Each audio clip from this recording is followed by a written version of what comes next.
Hey friends, Doppler Dave here. I got Johnny Gormley. We got your first alert weather team. We got the weather atlas out, driving around looking at stuff. Alex and Caleb are out that way. Sheldon's standing by, Jaden's standing by to just track anything that blows our way. So, quick overview. What you see on the screen right now is a severe thunderstorm watch. And Johnny, we've got action already ongoing. A lot of boundaries here.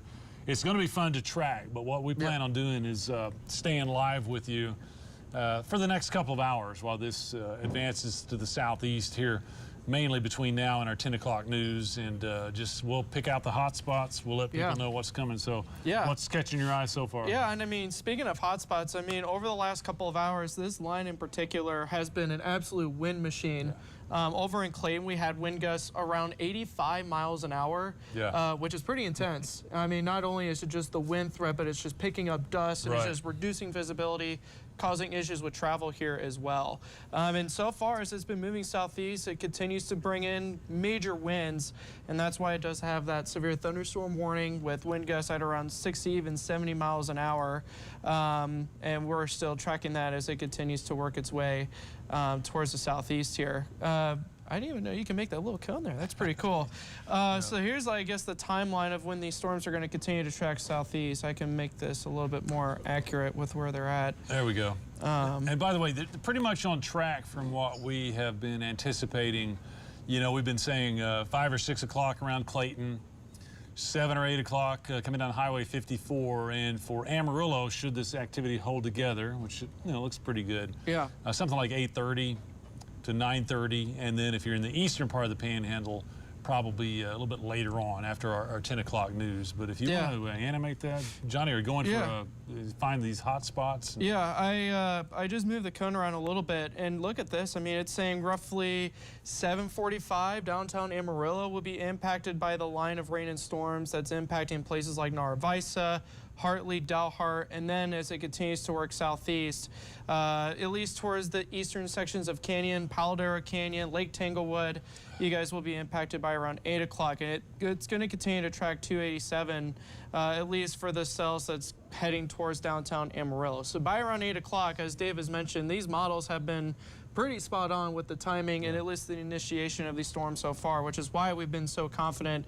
and have declared the first alert for today, just because of how confident we've been with the winds here so far. Like we said, this is not a night that we're going to get tornadoes, I don't think. And really the hail has been spotty. There probably still will be some pockets of hail, but it's mainly a wind threat, a lot of dust. I've got the weather atlas out, kind of buzzing around between Dalhart and Dumas. And tell you what, Alex, Caleb, I'm going to kick it out to you. Just give us a brief overview of what you've seen so far, and it'll give us an idea of what kind of storms we're looking at when we look at your feed. So go ahead and take it.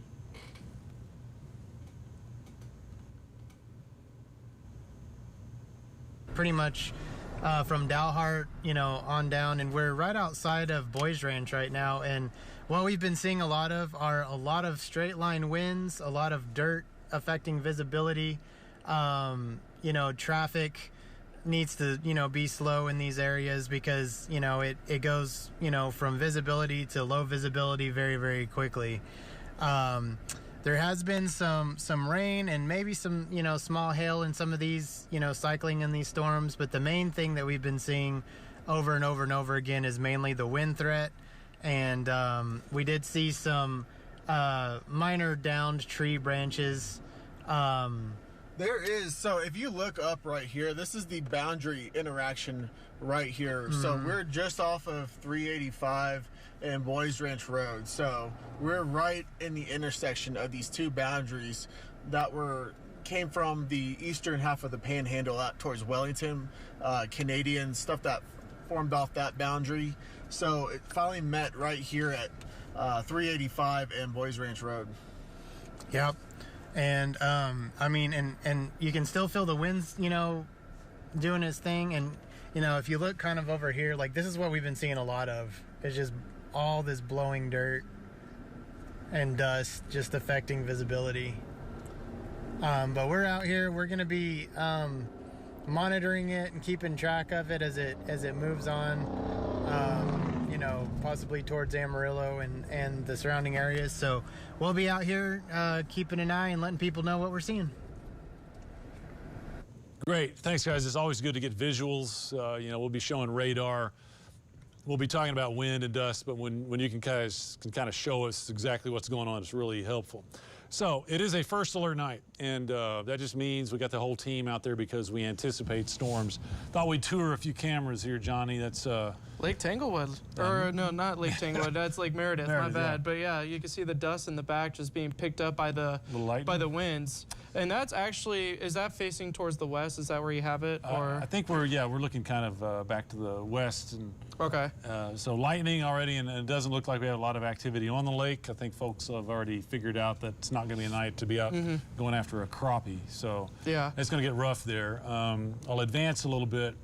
Here's Bushland looking towards Amarillo. The reason I had this one up, we can move this around, is because we had that wall of dust come from through. that. Yeah, and that's the reason why I asked which direction the camera was on Lake Meredith, because we do have another outflow boundary that's working through the heart of the viewing area, which is just picking up dust. We actually saw the camera shake pretty intensely during the 6 o'clock newscast because we had wind gusts at what, around 40, 50? Yeah, 40 miles an hour.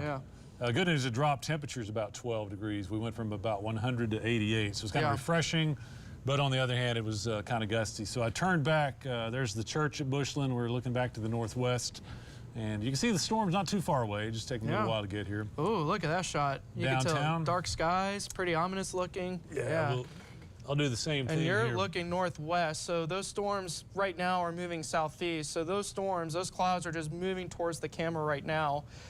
So while it does look dark and scary, that's actually only going to get worse with time. You can just see the top of the anvils, the cumulonimbus, just this whole structure in general is coming into the picture here. Getting closer there. I need to, that's my bad there.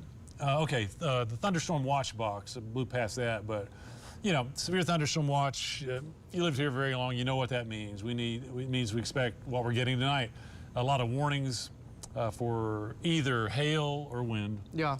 And we've been through that. We're not getting a lot of hail, but there has been some, mainly some wind. And this goes until 11, includes most of the area except our corners. The northeast corner, that's going to be Beaver County, that's going to be Lipscomb County, not in there. And then the southwest corner, Curry, Roosevelt, and also Palmer County, not included in the watch box. Amarillo is set to go until 11. Sometimes it's extended a little bit depending on how the storms are hanging in there at that time. But I tell you what impresses me is look at the size of that severe thunderstorm. I was going to say, you're not kidding about, you know, severe thunderstorm watch means conditions are favorable for severe thunderstorm warnings with wind or hail. Now, of course, hail not the main threat, but these are all severe thunderstorm warnings because of the wind. Yeah. You know, I'm looking right now, and we have anywhere from 60, 70 mile an hour winds. We even saw 80, like I said, over in Clayton about an hour or two ago. So these storms packing a punch with the winds, and it's all going to continue to march east. I mean, Amarillo, it's knocking on your doorstep. Same with Canyon, and then eventually will be impacted places like Borger and Pampa. And you know, often when we get a severe thunderstorm warning, it's for, let's say, the size of a county. Yeah.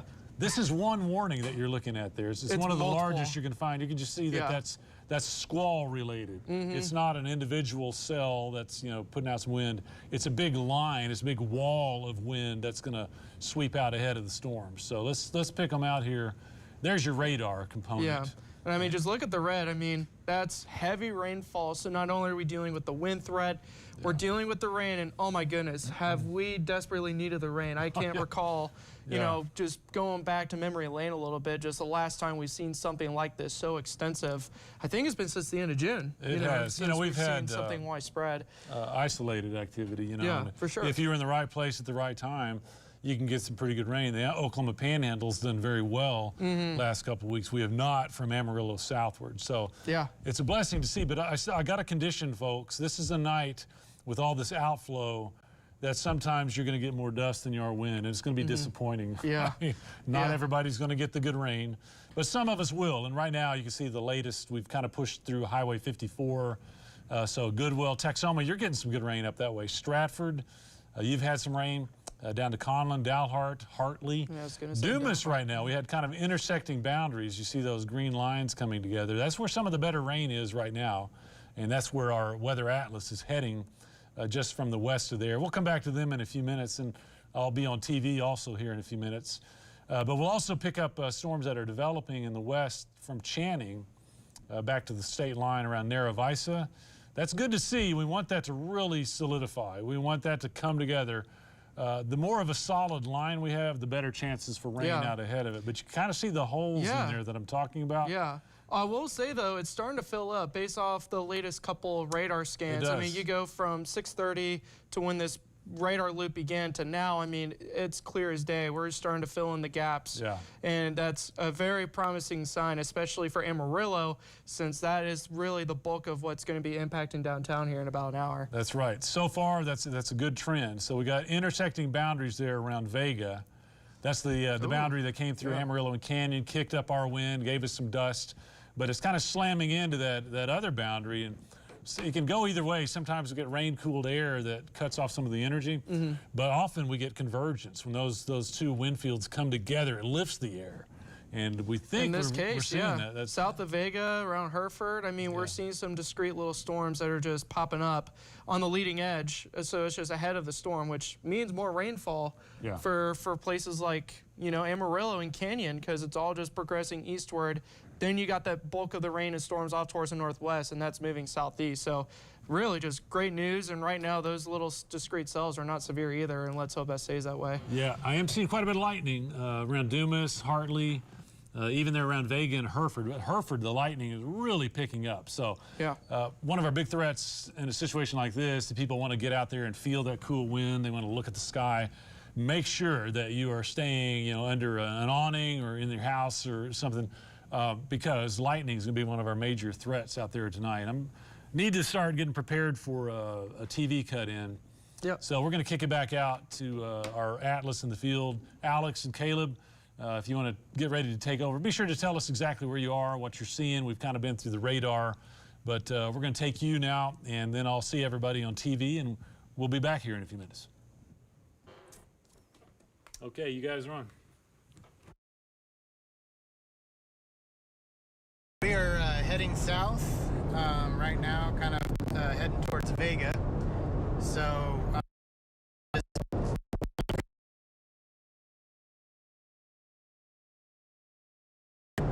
is still windy. There's a lot of dirt in the air. Just follow along with us, and we'll keep you updated as to what's going on. You out? Oh no. It's cutting in and out on you.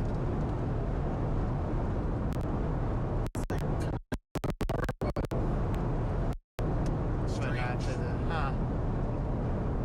I wonder if it's under like the Bluetooth setting or something. Yeah, I don't know. So yeah, our plan is we're on 385 right now, dropping south to Vega, and then shooting east on I-40. So one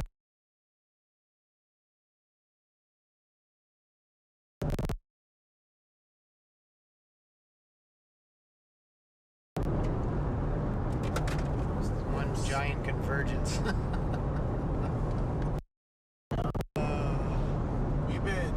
we went all the way up towards northwest of Dalhart.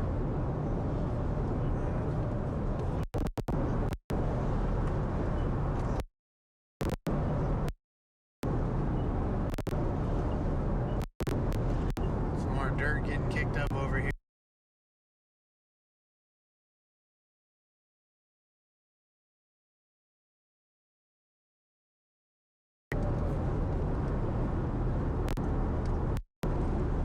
Where's our...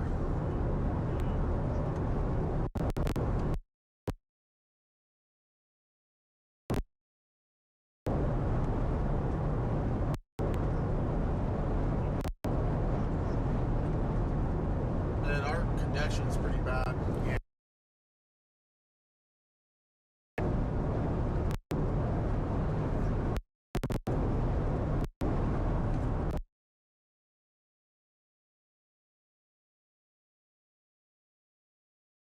Triangle. Yeah, the triangle itself. Yeah. That's a close shot.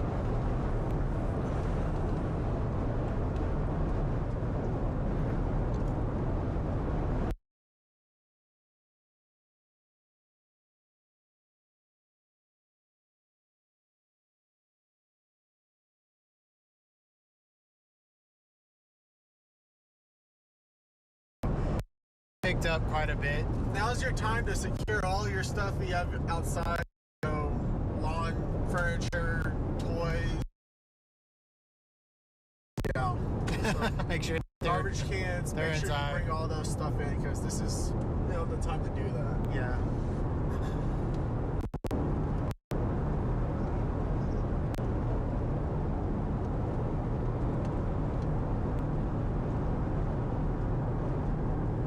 There's a CG over there.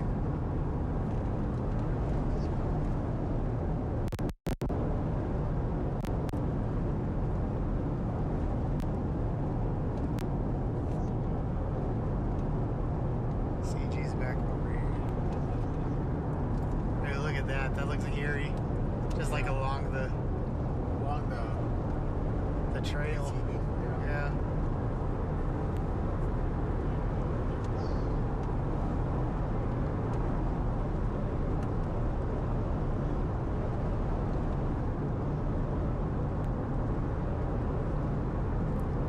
Man, this is the sort of stuff that'll give you a headache, though. Yeah. All the dirt and wind. That is for sure.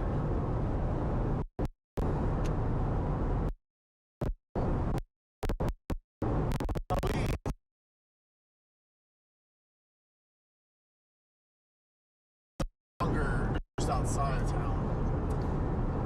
And we saw a report of what, an 84 mile an hour out by text line before it rolled in.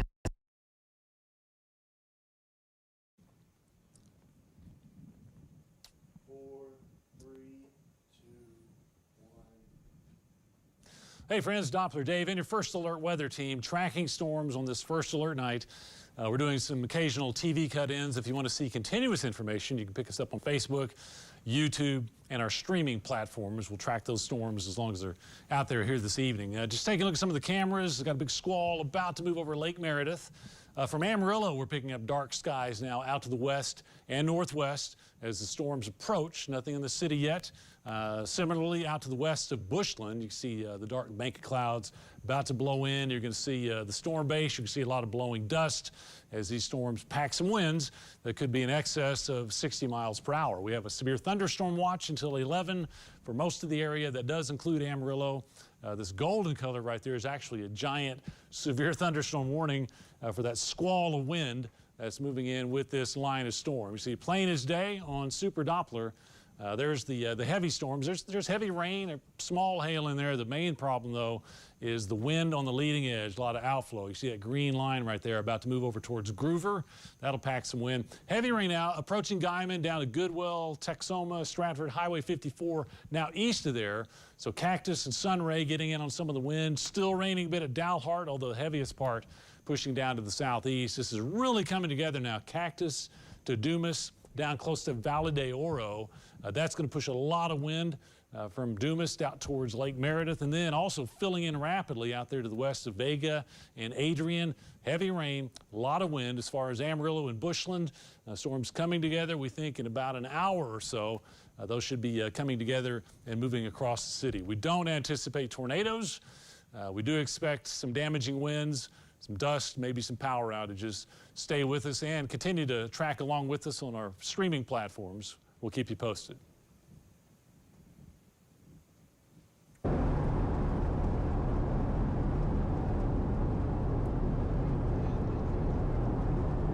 All right, cool. Yeah, so we're still heading towards Vega right now. Like I said, just visibility's, you know, a little affected, and a lot of dirt and wind in the air. So as you can see, it's very dirty out here. And so if you're, you know, in Amarillo or the surrounding areas, it's probably good to, like Alex mentioned earlier, probably not a bad idea to bring your, you know, trash cans up towards the house and make sure that anything you don't want to blow away is, you know, tied down or put in a good spot, good secure spot. Close your windows so you don't get a house full of, you know, unwanted dust. You may still need to wipe your windowsill. Yeah. You know, if my window's closed. But, you know, that way you're not trying to, you know, lower them.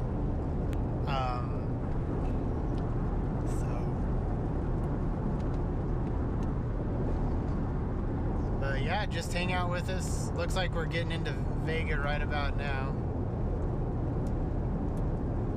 Some rising sky there.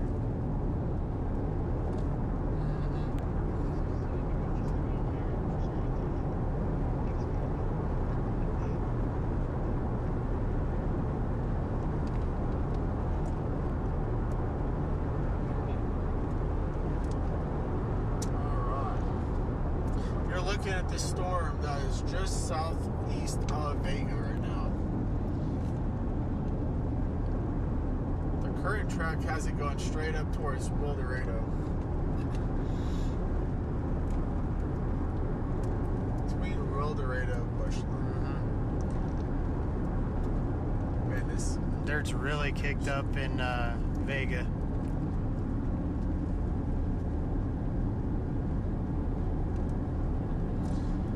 It's a lot worse in person. The camera really filters out the dust and dirt.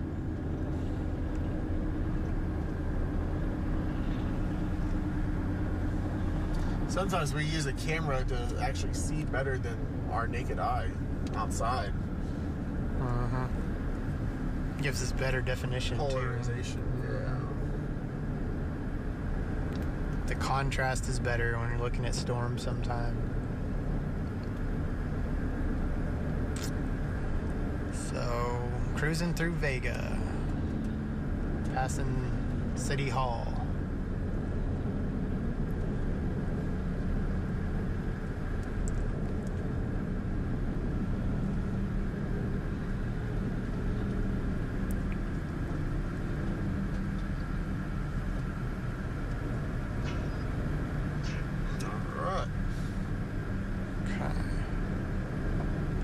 There's your, what do you call it? The Diamond Shamrock? Yeah. The Diamond Shamrock. Diamond Shamrock. Vega.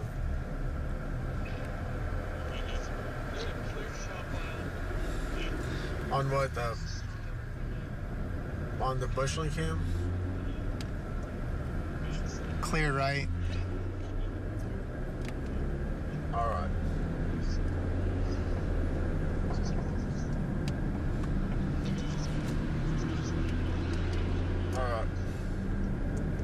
I think this is what Johnny was saying.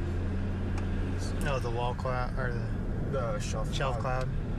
We're on the back side of it. All right, there's Dave with an update. All right, thanks. That's Alex and Caleb out in the Weather Atlas. They're around Vega, kicking up a lot of dirt there. But I wanted to run through some new warnings and some new images we have for you. Still waiting on the storms to come across Lake Meredith. Look at Amarillo now. We got a nice shelf cloud that's approaching. Johnny just popped out and took a look. Does it look kind of nasty? Oh, yeah. It definitely looked well defined. I mean, the wind, it's definitely going to be cranked up as these storms are coming into town. And that's one thing we really want to drive home is you're going to look out and see what you have on the screen right there. If you keep this real quick, you kind of see the shelf cloud. It's very faint, but it's right there. And I'm looking at the clouds developing above it, too, which kind of promotes more rain. Yeah. So, and I'll show you on radar here too, but this, storm clouds are approaching Amarillo, and even though they look kind of gnarly, I just want to really reassure you that we don't anticipate tornadoes, and probably not a lot of hail, but hopefully we get more rain than dust, but that's going to be the case in some places. It's going to look like this, and you're going, wow, I guess you can't miss, but you're going to end up getting a lot of wind and dust and not that much rain. Hopefully, much of our area gets some significant rainfall. I just really got to, lay the groundwork there. Oh, wow, look at the dust and the rain chef that's coming in. That's looking just, that's I-40 and Bushland, so you see the dark clouds, you see the rain getting to the ground there, so that's coming down I-40. But yeah, right, dust out ahead of it. Down in Hereford, we have, looks like storms nearby, not quite as strong, and it's not the squall, but those are some storms that have popped up out ahead of that. So, yeah. Update here. We still have that giant severe thunderstorm warning. Yeah. It's just kind of slid a little further east. So now it includes places like Borger, Fritch, Lake Meredith, and Amarillo. I noticed our phone notifications went off. You might have heard a familiar voice saying, severe thunderstorm warning has been issued for your location. So now that's Amarillo, it's Bushland, it's Canyon, Hereford. We are under a severe thunderstorm warning That's for the wind. There, just kind of a close-up look. So all of that golden color, that's huge. That's a severe thunderstorm warning, and what's the criteria there? Yeah, that's what I was just checking out as well. So this goes on until 8:30. So we got this guy for about an hour, 52 minutes to be exact. But it's 70-mile-an-hour wind, so that's a considerable tag. Hail, it's less than 3/4 of an inch. So hail, again, not really a big threat for today's setup. But man, the winds, it is cranked up. 70 mile an hour, you know. Yeah, and I mean, with the shelf cloud that we're starting to see, at least, you know, standing outside of our news station here, the shelf cloud is well defined, and it's starting to show up here in our tower cam in downtown. So we'll have to keep a close eye on that shot for sure as it gets closer. It's also interesting how far out ahead of that line of storms the warning goes. I mean, that you know, it's the yellow line there. That's the perimeter of the severe thunderstorm warning. It goes all the way to Perryton, and then east of Amarillo. We're not even in the rain yet. No, no. So it's a large. It just shows that they're moving fast and they're putting out a lot of wind out ahead. Yeah. Okay, let's pick out who is getting the rain. Looks like Goodwell getting some pretty good rain. Guyman, you'll be on the edge of that. Got a camera shot coming up. Texoma, Stratford picked up on some good soaking rain.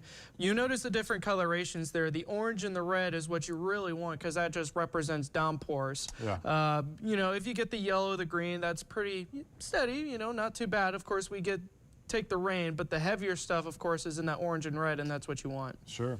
Looks like Groover, Morse Pringle, be on standby. You're about to get some of that wind we talked about. It's already gone through Sunray and Cactus. I'll come on down to the southwest just a little bit. All right, Dumas, you're one of the favorite areas there for a lot of this rain. It goes now down to Valley de Oro and Boys Ranch.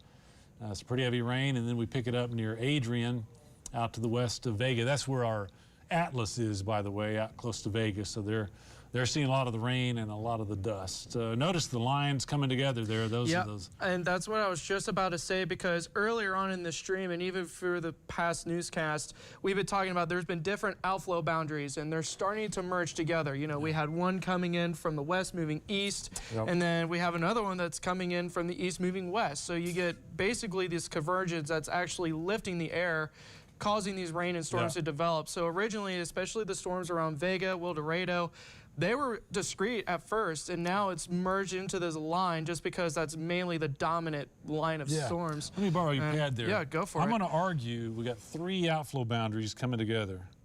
So you'll notice the one that starts right there, around Boys Ranch. What am I doing? So if you do the curved line, there you go. Okay, so, you know, this one, it actually ended up here now. Here's the one that came through from the east, and we have this one that came through from the north, or moving to the north. So these 3 outflow boundaries are coming together right about in there, and the storms are blowing up.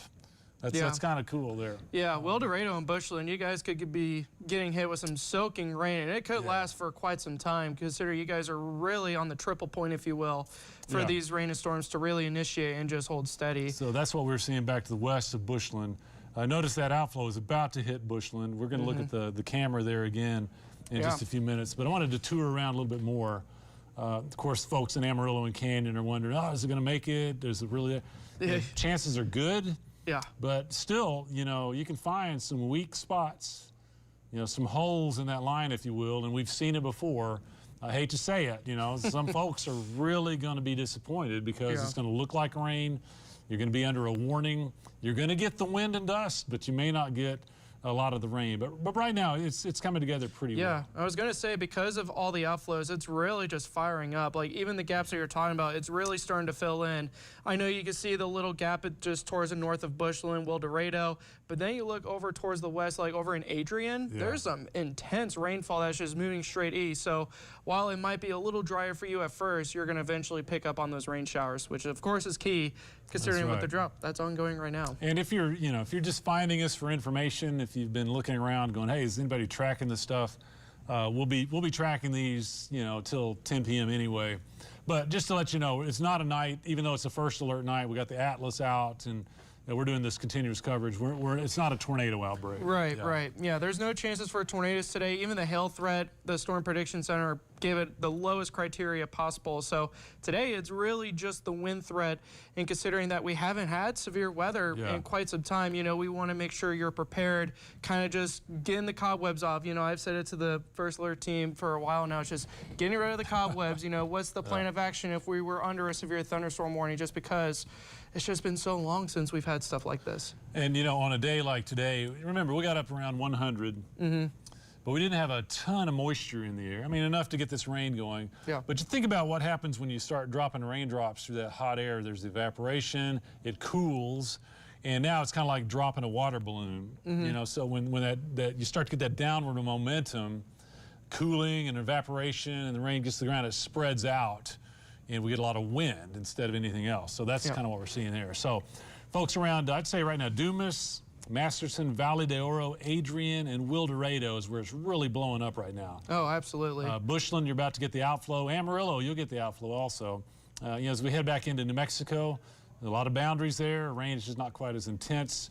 And here's kind of that big picture again. That's the complex that'll march southeast over the next couple of hours and eventually get here to Amarillo. So why don't we visit the atlas? Looks like they're in rain, and we'll do an update on some of these graphics coming up. But Alex and Caleb out in our weather atlas on I-40 there, close to Adrian. Looks like you guys finally hit some rain, but how about an update out there, guys?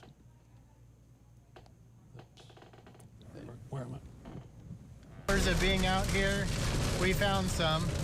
I know it's a rare commodity nowadays, but we actually can confirm that it does exist. And here's some proof. Yeah, it's so we are heading east on I-40. We did, however, just be traffic aware if you're out on the highway. We did see a turned over semi truck that they were responding to out here, and the wind is still really you know, strong, and now there's rain, so you got slick roads, maybe some, you know, ponding here and there. So if you're out traveling, just be aware that you need to take your time and be aware of your surroundings.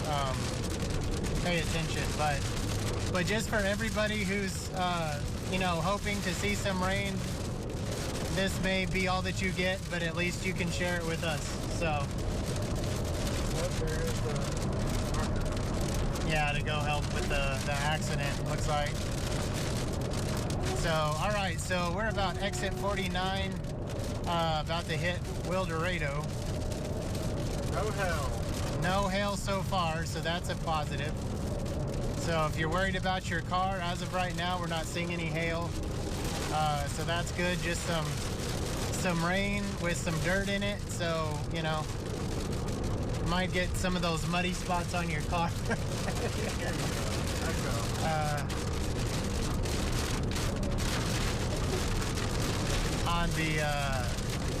On the what? Sorry, it's loud in here.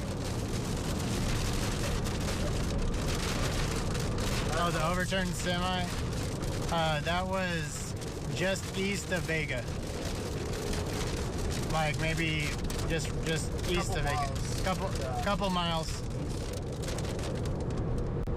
It was actually a vehicle transportation. So it had a bunch of pickup trucks on the back of it.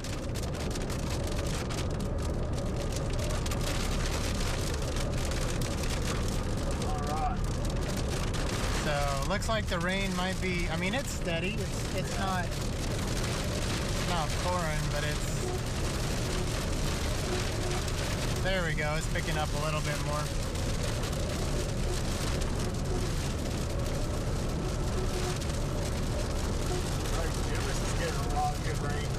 Yeah, we need the rain for sure. Never say no to some good soaking rain.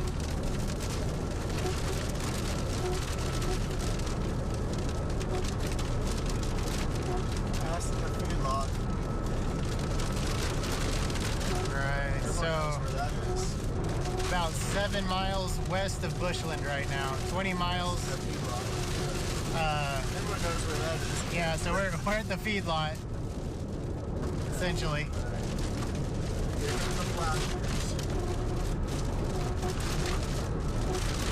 Alright, Did you see that tumbleweed?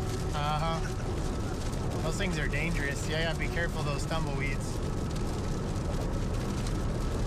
They look harmless, but they can cause some damage. They're sharp. Like puncture a radiator. I've seen it happen. All right, so we are entering Potter County right now. Just past the Potter County line. Trying to figure out what to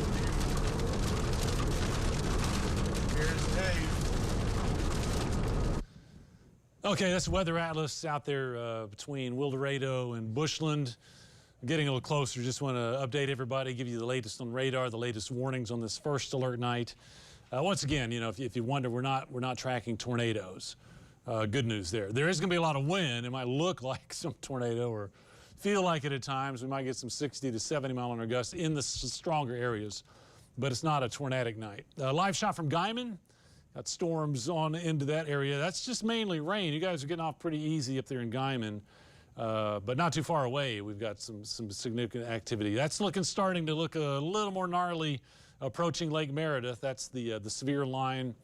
That's the leading edge, that wind about to approach. Downtown, we just lost that camera, I guess. But here's a live shot from Bushland. There's the dust, and that's not too far away from where the Atlas is. That's that outflow and the leading edge about to come on into Bushland. I mean, it's really close. So if you're out of Bushland, the wind going to kick up. There's some lightning there you just saw. We're going to see plenty of that, and it's going to get gusty. As far as Spearman is concerned, well, let's see. I'm going to have to pull that one up. One moment here, and I'll pull up the Spearman camera if I can get that. I was just watching that. I had the wrong. Which one do I have here? It's Rich. Should be right about there. Okay, camera loading. That's Borger. One more here. Dave, we got ourselves a treat. Okay, I'm on live here. So that's falling. I'm looking for the Spearman camera, and I keep missing it here. But there we go. Okay, so there's if you look at Spearman, there's some of the squall that's about to move on in there. So just want to let you know we're watching the whole area. But what did you have out there? Just taking photos and videos of the shelf cloud that's coming in towards our station, and it's well defined. Ever since I've been here since April, I haven't seen anything this well defined. Okay, I'm going to try to pull it up on our camera here. Yeah. I was also going to see if I could email it to you so we can use it as a graphic or something. Okay, it looks like we may have lost. Yeah, we lost the downtown camera, which is unfortunate. But we'll pull that up for you on another way. There's Bushland. I bet if we, I'm going to scan that around here. And yeah, we'll be able to show those images a little bit later on. So there's the dust coming in. I bet we can get that Arcus. Unless they're right under it. Okay, so wouldn't you know it, it's behind the tower. But look at that wall of dust. I mean yeah. That's coming on in. So our Atlas is getting some rain out west of Wildorado. Okay. I'm going to advance us through here, get us to the radar. There we go. Okay, so we have severe thunderstorm warning now. If you're in Amarillo Canyon, that orange, that's where we have the warning for wind, 60 to 70 miles per hour. We'll pick it up here on radar. Yeah. Okay. And real quick, just some of the statistics with that warning too. So it's going to go on until 8:30. So we still got about roughly 40 minutes for this warning to continue on. Right. And it does have a considerable tag with it because it's bringing in 70 mile an hour winds, especially along the leading edge of that shelf cloud that's coming in, especially here in downtown. I mean, it's well defined here at the station, so I'm sure it is across Dumas, Cactus, and even stretching up towards like Spearman and Stinnett. And then we also got a little bit of hail, but it's not reaching the severe weather limits. Yeah, we see that. Atlas is sending back some cool images there. But as far as the heavy rain is concerned, coming out of Cactus, Sunray, down to Pringle and Morse, and look at Dumas. I think Dumas might eventually be one of our big winners. Yeah. Because we've had plenty of rain there. Plenty of rain there. It's still coming down. And you're right, Johnny, you called it. Look at that fill-in. Yep. Down to Valley de Oro, all the way down to I-40. We got to bring us in closer to there. Wildorado, Bushland now, and it's starting to look like a done deal that Amarillo is going to get into some of that. And it's looking not just a done deal, it's looking really promising too, because not only you see the first window across Wildorado, Bushland, then you go across Vega and along I-40 West. Yeah. I mean, this is going to last for quite some time here for downtown. It's looking like it. Yeah. So just to let you know, we do have a severe thunderstorm warning for the Amarillo area. That's going to include Bushland, down to Lake Tanglewood. Looks like it doesn't quite get to Canyon, but I wouldn't be surprised if it'll probably be extended. But let's say basically Dumas out to the lake, Borger and Fritch down to Amarillo. Severe thunderstorm warning is in effect, and it's for the wind. And that goes all the way back out to Adrian, back out into New Mexico, as that continues to march on off to the east. So I tell you what, we have some really cool images coming in from our atlas. Caleb and Alex, I'm about to go on TV for our audience, but you got some cool stuff there. Be sure to let us know where you are and what you got. Yeah, thanks, Dave. So, looks like we're almost coming up to Bushland. Bushland. So to our north is what you're seeing here is the north. That's that shelf cloud with a bunch of dirt getting pushed out from the wind over there. Kind of a cool thing if you look at the other side over here. So that white dot there, that's the moon, which is really well defined and there tonight. So that's just kind of a cool deal. But if you look back here, this is what we're bringing towards Amarillo right now, is this right here. So you can see that the wind's really cranking and it's blowing the dirt. We haven't had really any moisture, so it's not having any trouble. It looks like we're about to get hit by it in the atlas. So yeah, look at that. It's a lot of dirt. It's heading straight for Loves.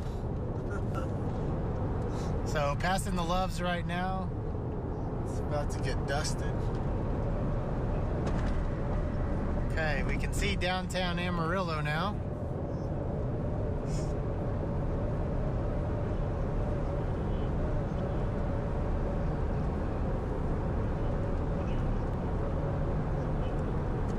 There it is. I'll let you.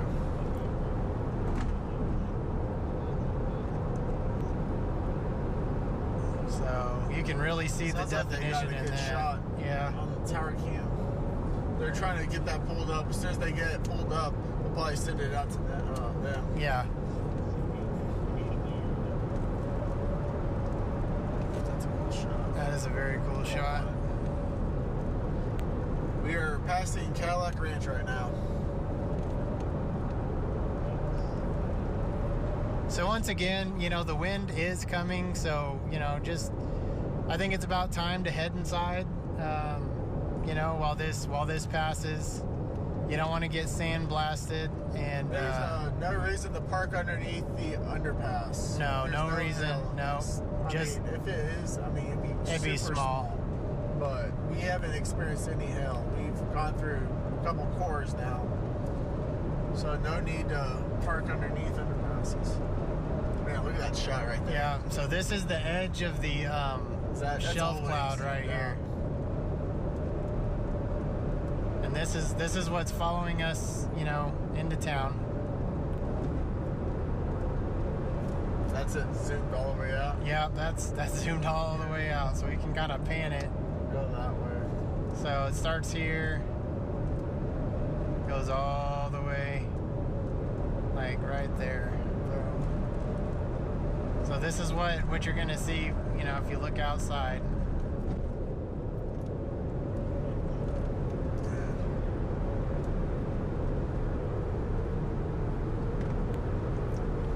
Down a little bit.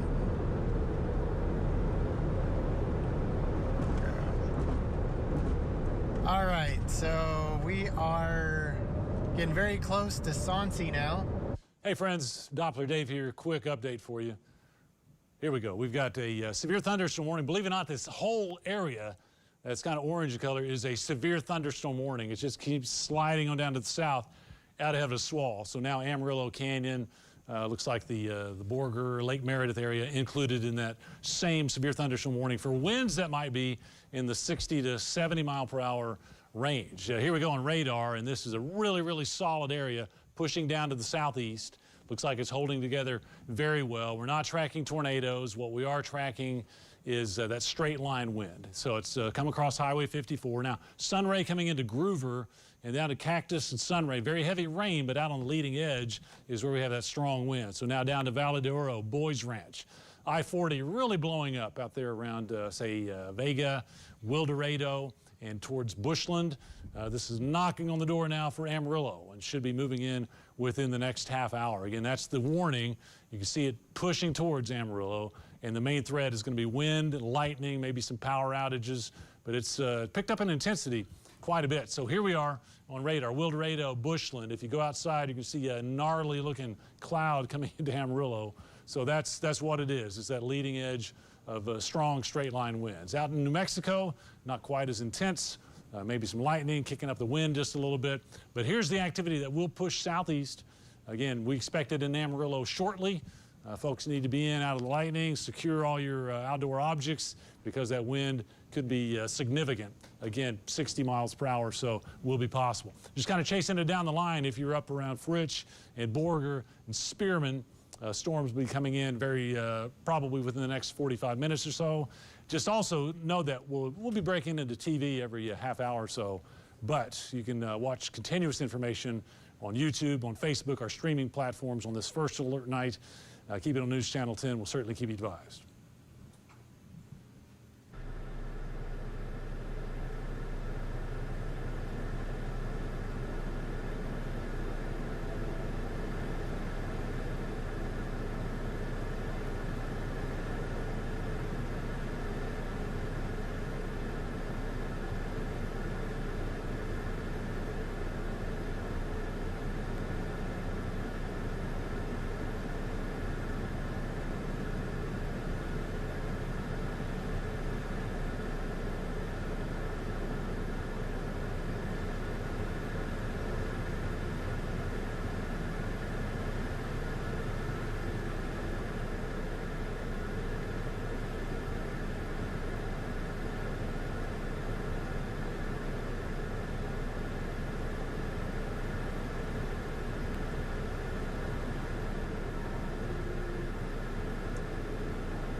We're actually in the Sam's parking lot off of, yeah, I got you.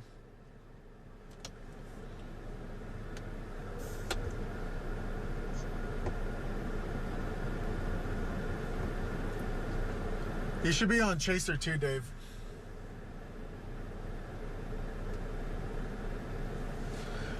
Hey, Dave, he's on Chaser 2, it should be.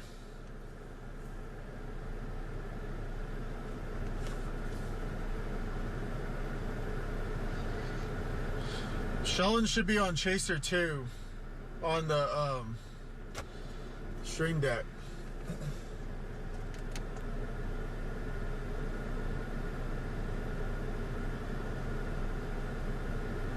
The name may need to be updated though.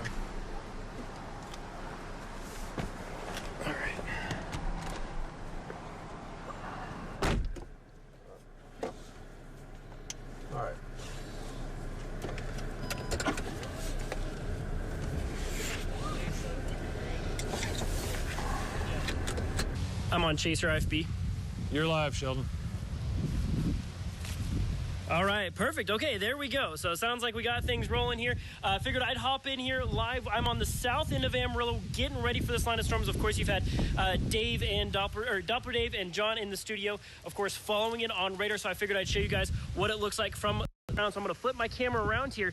As you can see, pretty solid Arcus cloud right here. This is that leading edge. So like I said, I'm on the south end of town here, so I'm obviously not quite to it just yet, but got a pretty good view. We've had some good lightning here further off. You can see a little bit of it right there further off towards the west. That's looking straight west right there, and this is looking a little more northwesterly from my house on South Amarillo. But that leading edge, I mean, that's showing that gust front right there. That's going to be where those strong straight line winds are coming from. Not really feeling much in the way of wind right now for us.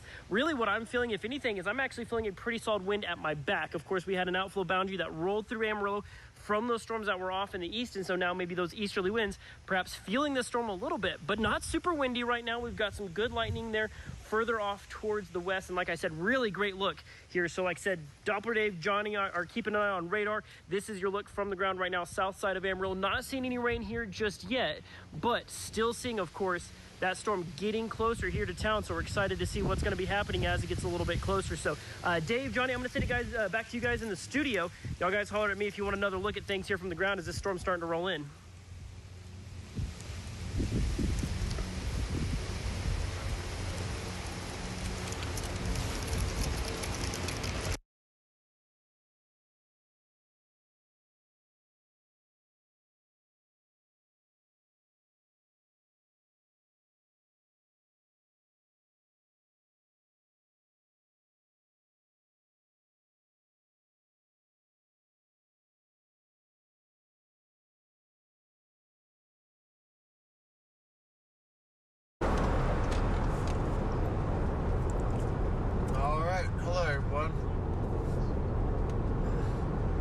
Sounds like Dave's doing an update. Or he's getting prepared for one. So we're You just saw the underpass. All right, friends, just keeping you up to date here. We're tracking storms about to come on into Amarillo. So we're looking at, okay, well, give you an idea here. Storms coming into Bushland currently. But anyway, we have a severe thunderstorm warning for Amarillo as this line of storms pushes on down to the southeast. So you can see this rain has really picked up around Groover and Pringle, down through Dumas, getting close to Amarillo. There it is on I-40. Bushland now fully involved. We've got the wind kicking into Amarillo. We're not tracking tornadoes, but winds up to 60 miles per hour plus are going to be a possibility. And as we really zero in, we're looking at, okay. Look at that shot. Okay, we're going to take that right now. This is our weather atlas with storm coming into Amarillo. So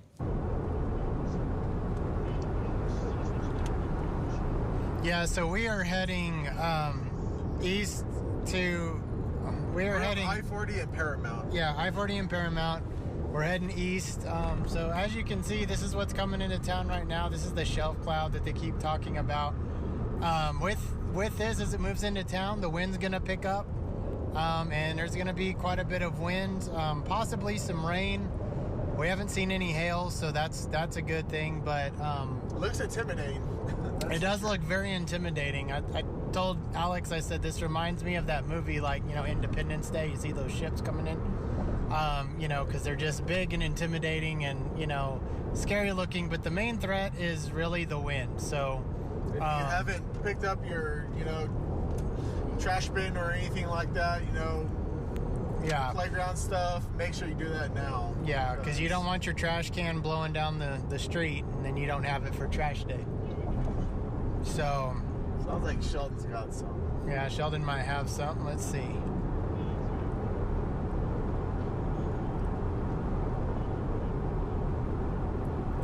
Okay, guys, so we are passing Washington Street right now, still heading east. Dave's about to do a cut-in.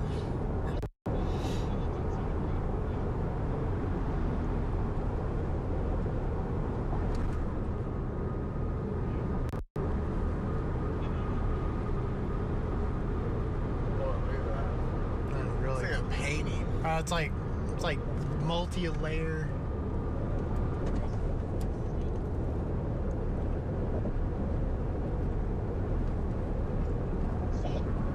All right, here's Dave with the cut-in. hang on just a second. Why? How close will we be to that? Can we do that and then get me? Maybe bookies? All right. I wonder if we could About to exit. be take 2. Man, look at that shot right over downtown. Mm-hmm. That is awesome. Wow. I think there's a softball's game too going on. Yeah, I think you're right. I bet that's a good shot. Yeah, with sock pools and Watch this touchdown. guy. Wow. Well, hey friends, Doppler Dave on this first alert night. Here's what we're dealing with. We've got this gnarly looking cloud coming into Amarillo. I just wanted to come on and reassure you, but also alert you. Reassure you that we're not tracking tornadoes. This is not a rotating supercell. It's not going to be a tornadic storm. But when we see a feature like this, that's coming in from our weather atlas, that usually indicates it's the leading edge of a wall of wind that could exceed 60 or 70 miles per hour. So you see the lightning in there also, folks. Need to be in, treat this storm seriously. We have a severe thunderstorm warning in effect at this time. So let's kick me over to my maps here on Weather One. And we have a severe thunderstorm warning. That's that whole yellow box now sweeping across Amarillo. Once again, it's not a tornado warning, but these storms are packing a lot of rain and a lot of wind and a lot of lightning. So we pick it up here coming through Groover now, down to Pringle, Stinnett, all the way back to Dumas and Masterson. Solid rain in there, but that leading edge, you see that green line, is going to blast wind out around Fritch, Borger. Again, 60 to 70 mile per hour winds are possible. Heavy rain now at Bushland, Wildorado. That's what's coming into Amarillo from the west. Now, this is what we call velocity. This is where the radar tracks the wind, not just the rain. And notice that bright green just north of Amarillo, say from Amarillo to Fritch, we're seeing possibly 50 to 60 mile an hour winds. Again, some power outages, some tree branches, power poles, a lot of debris flying around due to that strong straight line wind. Amarillo will get into some of that. Hopefully not quite the strongest part, but it's really filled in now back to the west of Amarillo, about to sweep on in, Amarillo Canyon out to Vega. I just want to alert you that we are tracking this severe thunderstorm, not a tornado, but damaging winds, power outages are going to be possible. We're also tracking this continuously on Facebook and on our streaming platforms on YouTube. I'll be back later with a TV update, but if you want to follow us along and track with us with our first alert team, we're doing that continuously. Keep it on News Channel 10. We'll keep you advised. All right, back on us. All right. That's in Eastern right now. So, yeah. Man, that's just a great shot of that shelf cloud as it moves into Amarillo. We're trying to get towards everybody's favorite place, Bucky's, because it sits up on a hill, so we feel like we could get a really good shot there for you guys. So we're I think Sheldon doing has some. yeah, go ahead and send it to Sheldon then, if he's got something he wants to show. Let's kick it on. All right, so of course you just saw Dave wrap up his live cut-in. I'm still here live on the south end of Amarillo. This is kind of looking at the ground level, but I got to tell you, it's looking up that things start to get a little bit of amazing here. As you can see those striations, you can see those stripes there in the cloud. As you can see that leading edge of that gust front here at my place on the south end of town, started to get a few little raindrops. Winds not so bad right now. I mean, you'll see the trees aren't really blowing as of right now. Obviously, you can hear me just fine over, of course, the fact that the winds are nice and calm. We're getting a few raindrops. I wouldn't call it a heavy rain by any stretch of the imagination, but you can see right there, looking up at the leading edge of that gust front right there. This is where we're seeing that leading edge of that strong gusty wind. Of course, that you've heard Dave talking about these severe thunderstorm warnings primarily for those stronger gusts. We've been seeing some pretty close lightning as well. Haven't heard much in the way of thunder, but there you see some of that lightning there. That's looking off towards kind of the west-southwest. Like I said, I'm on the south end of town right now.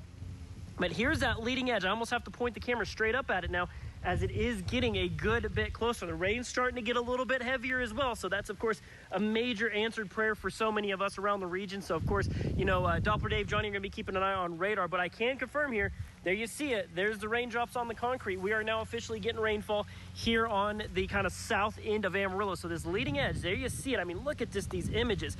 You got those striations, those stripes, and that leading edge of that gust front. rolling in right now. Just some spectacular sights with this system as it's getting ready to get closer to Amarillo. But of course, like I said, it's going to be a little bit nasty as well. So if you're seeing that close lightning, if you've got those strong gusty winds as well, make sure to stay inside. I'm probably going to be going inside here pretty quick because that rain's starting to get a little bit heavier.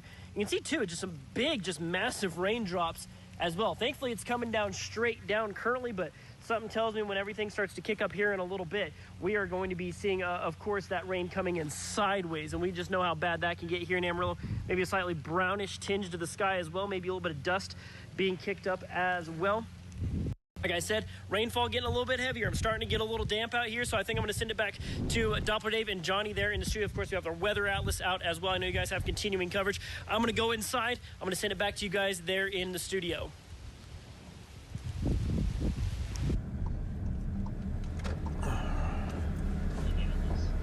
Alrighty, so we just got into the Buc-ee's parking lot. We're kind of trying to find a clean shot. I think that backside, like back in I there. didn't realize it was going to come out to us that quick.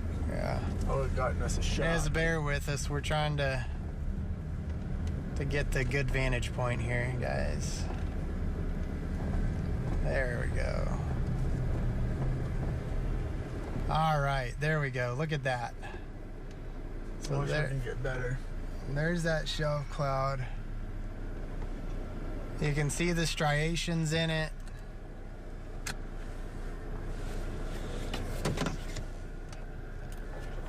Let me go. I'm going to keep going. Are you sure? Yeah. Because I want to get beyond the... Well, we're gonna... I'm going to keep going. Heard emergency vehicles. I'm going to get clear. I'll probably get on the other side, maybe outside of town.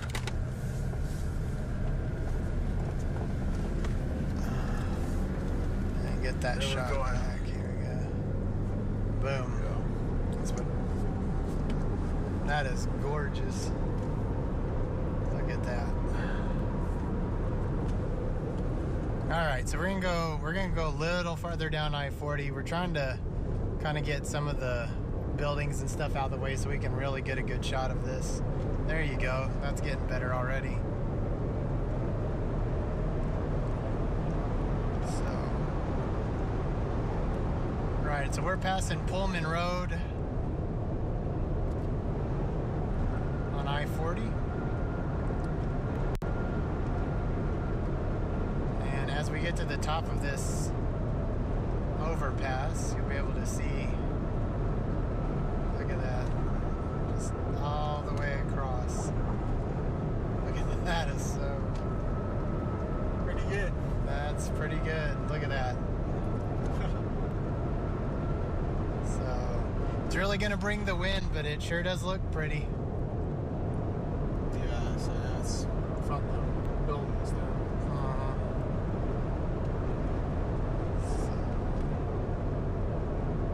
Alright, heading towards Oklahoma City.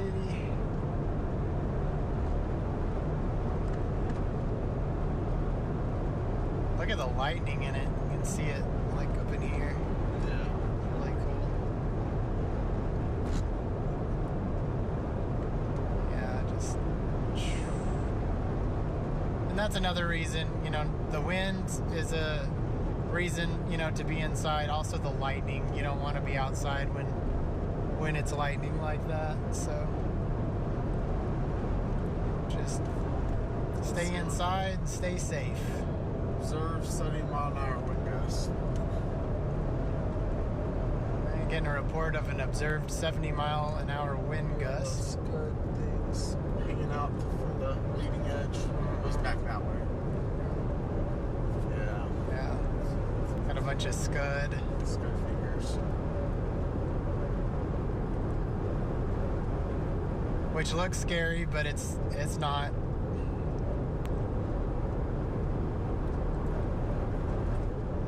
It's very cool structure.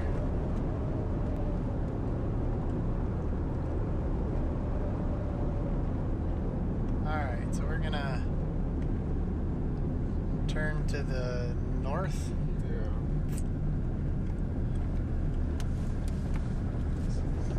Follow this camera here.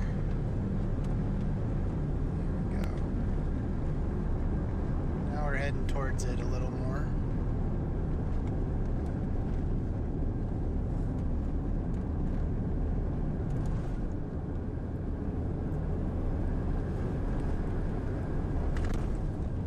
There we go.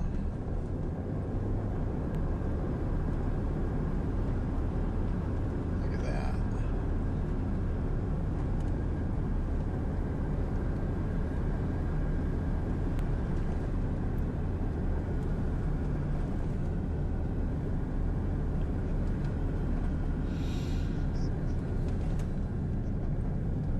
Look at this shot right here. Yeah.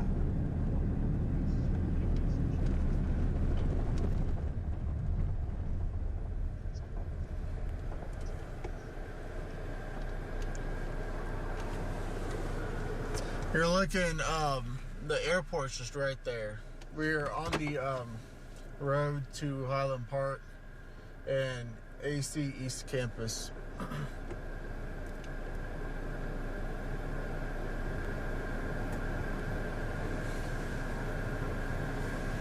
This is a cool shot right here.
Ready?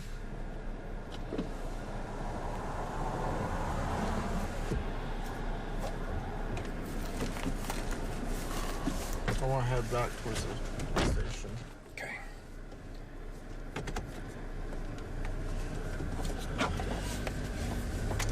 Oh, sorry. You're good. I didn't even realize it was there. Did you see that reaction there? Yeah. Okay. Alright. So we're heading towards the station. Yeah.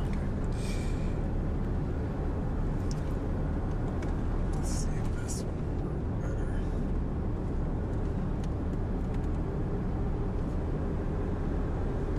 There you go. There's a dirt road. I usually take my camera out there for lightning photos. It's just right over here. Yeah. Where we're located, we're passing Highland Park right now.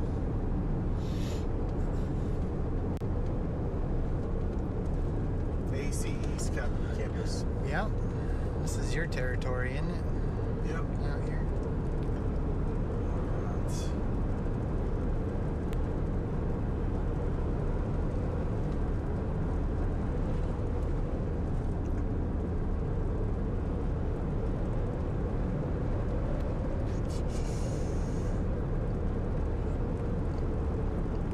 Let us know if you're experiencing any weather. Yeah. Looks like it's starting to get into Bishop Hills right now. And if you got some cool photos or video or something you want to share, you can share that with us at NewsChannel10.com or on our weather app. So we'd love to see your stuff. Hey friends, we're going to jump back on a quick update. That's our Intercept Atlas out showing some awesome video. Just an ugly looking storm. Yeah. I mean, and you know, often we show these supercells and they're rotating, they look kind of like that. This is not one of those nights. But Yeah. I mean, I was telling you guys, like, I haven't seen at least a shelf cloud look so defined in quite some time. I mean, just look at downtown Amarillo, look at, you know, what Sheldon saw, especially Caleb and Alex on the chaser unit. I mean, it's just a tail sign that we're going to be looking at some gusty winds, and sure enough, that is definitely verified. So that's the rain now sweeping across Amarillo. Look at all that lightning. The lightning's picking up from here back to Bushland. It's electrified right now. And this, you know, there was a little bit of uncertainty just how well this would hold together as it approached the Amarillo area. There's no doubt right now. Oh yeah, it's going to hold. We're getting it. And one thing I want to point out is, you know, due to what we've seen recently where we've had real sporadic storms and we didn't guarantee rain, we just said, hey, there's a chance. We've had a lot of doubters tonight saying, oh, I'll believe it when I see it, or Yeah, it's never, exactly. it's making it tonight. So Oh, yeah. there's not an Amarillo effect. It doesn't always go around us. You know, it's obviously hitting right now. Yeah. Getting word that I'll be on TV here in about 10 minutes, but let's run you through. There's Bushland. Look at I-40. Yeah, look at how low the clouds are too. I mean, Yeah, that has come down considerably there. Yeah. And here's our severe thunderstorm warning. We have not had a tornado warning at all tonight. We don't anticipate that. We have a severe thunderstorm watch, and really it's not even hail that we're worried about. It's just if you're in that yellow, you're going to get blasted with wind. I mean, Yeah. I'm hearing outside, even here at the station, we're getting Yeah. wind and rain. It sounds like a car wash. out yeah, there. it really does. Yeah. Yeah, and I mean, with this, because these storms, it's all mainly just outflow dominant, so it's nearly impossible for tornadoes to really develop with this kind of setup. And that has also generated some really intense winds. I mean, I've been looking over at our channels here, since we also work with the National Weather Service, and we're getting reports of 60, 70 mile an hour winds. We also had 85, literally almost 85 mile an hour winds over in Clayton earlier this evening, and now we're still getting wind gusts around 60, 70 miles an hour. If you look up at Pringle, Stinnett, Borger, the lake, I mean, that range is ripping through there. And that's where we're going to see some of those 60 to 70 mile an hour winds. If you're at Skellytown, be on standby. If you're in Pampa, be on standby. But I'll bring you down here to Amarillo, and it just really, really filled in at the last minute. Yeah. We had intersecting boundaries. Yeah. So we're getting it all here from Yeah. Amarillo. We got Yeah, about an hour ago, those who are just tuning in, I mean, we had 3 different outflow boundaries coming in different directions. And essentially what happened is that allows that air to lift, generating those rain and storms. About an hour ago, I mean, you can see earlier in the loop around 7:20, 7:30, you know, across Wildorado, Bushland, they were pretty discreet. And we're like, uh-oh. Is this going to cause a deficit for the rain here? But it did not. It completely filled up really quick because of those boundaries, and here we are. One of two things was going to happen. Either that outflow was going to like eat away at the energy and kind of take a bite out of that line, or it was going to enhance it. And it obviously enhanced. So what you're looking at there around the Amarillo area out to Bushland, man, it is really coming down in Bushland now. Canyon getting in on it, but it looks like we're going to have probably 30 minutes to an hour of good precipitation now for Amarillo. And, you know, putting things into perspective too, because I'm sure a lot of viewers are like, there's a lot of colors. What am I looking at? So the red is where you want to be, especially when it comes to rainfall. You know, that represents as downpours. And then once you get into the green, the yellow, that's some light, steady rainfall. But the red is where you want to be, and we got a lot of that, especially getting into downtown now. So we've been slammed out here at News Channel 10 last 10 minutes or so.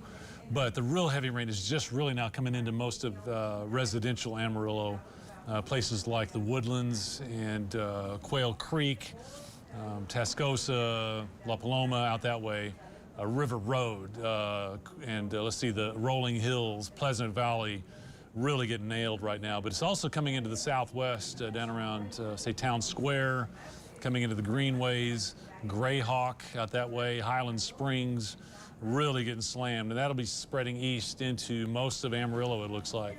Heavy rain, a lot of lightning. If you look over at our lightning map there, it's really electrified. Especially around Bushland, and it's starting to work its way to the northern sections of Canyon, Lake Tanglewood. You're about to get hit with some intense lightning, winds, rain.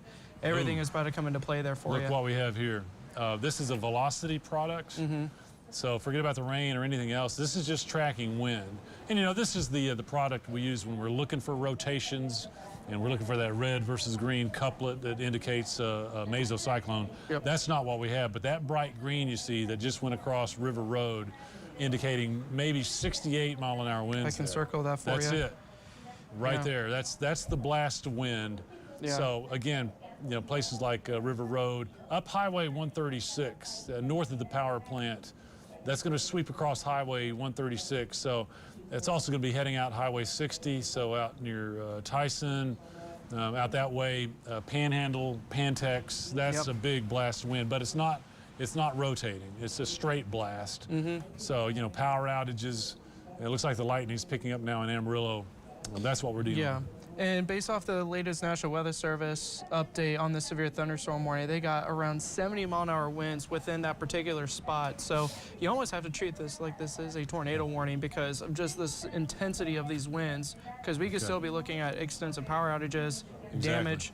So yeah, definitely take this seriously. Even though this is not a tornado, you still want to treat this like it is a tornado. Exactly. Okay, I need to get ready for a TV cut in. So let's send it back out to our weather atlas, and there it looks like between Bushland and Amarillo, just getting hammered out that way. All right, Caleb and Alex, give us an update. Yeah, so we are on 335. We're heading We're just right next to the prison. Next to the prison, just past Amazon, and so we've actually tried to slow down a little bit because the wind really picked up and visibility went down quite a bit. I really want to stop to take a wind measurement right now because we're getting some strong winds here. We're kind of looking for a place to pull over so Alex can take the wind measurement and kind of get an idea of what we're looking at right here. So bear with us while we try to find a place to pull over. I think about right up here, there should be an exit. Yeah, there we go. There we go. Okay, perfect. All right, so let's see how fast this wind's blowing. Of course it dies down now. It doesn't want you to know.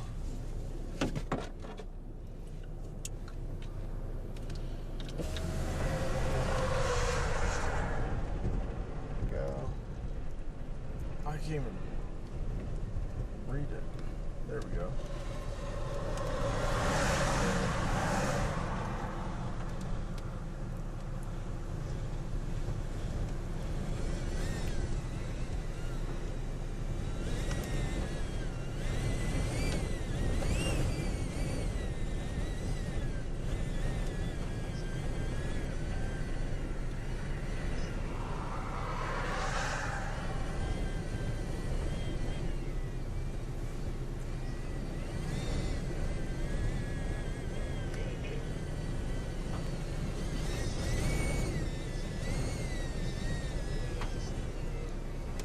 Like about 32.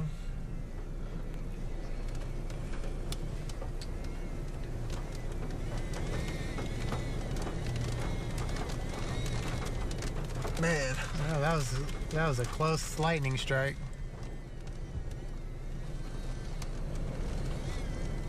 Here, if y'all want to see, Alex was using. Show him what you're doing here. So I'm measuring wind right now. I got about 32. Up near Dalhart, we had about 45. So, I mean, the wind was strong, but not as strong as some of the reports that we've been getting in. But we're right here at the Loop and Fritch Highway right now. So we're gonna keep heading on, but we wanted to show you guys what we were actually doing and how we were measuring the wind speed. So we may go up to Fritch Highway. Let's go here. Okay. All right, we also got a little bit of rain. It does exist again.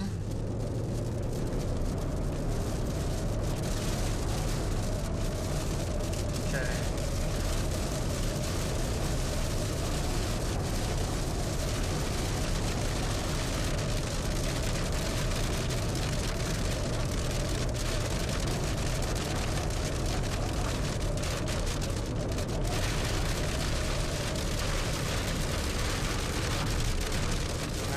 My mom was asking me where the rain was, and I'm like, it's right here.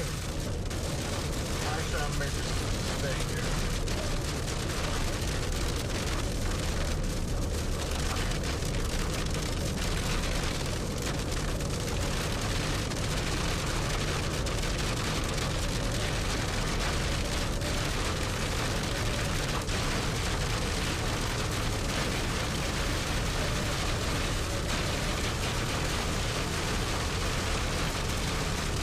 Rain's picking up.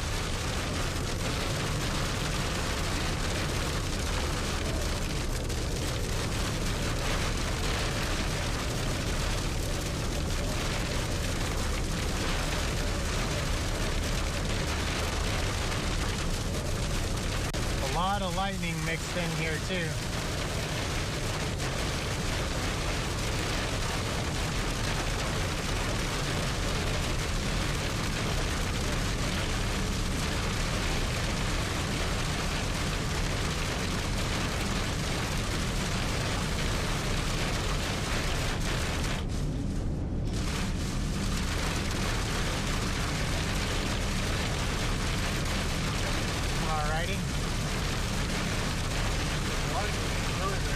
Yeah, lightning's ramped up. Visibility is very low.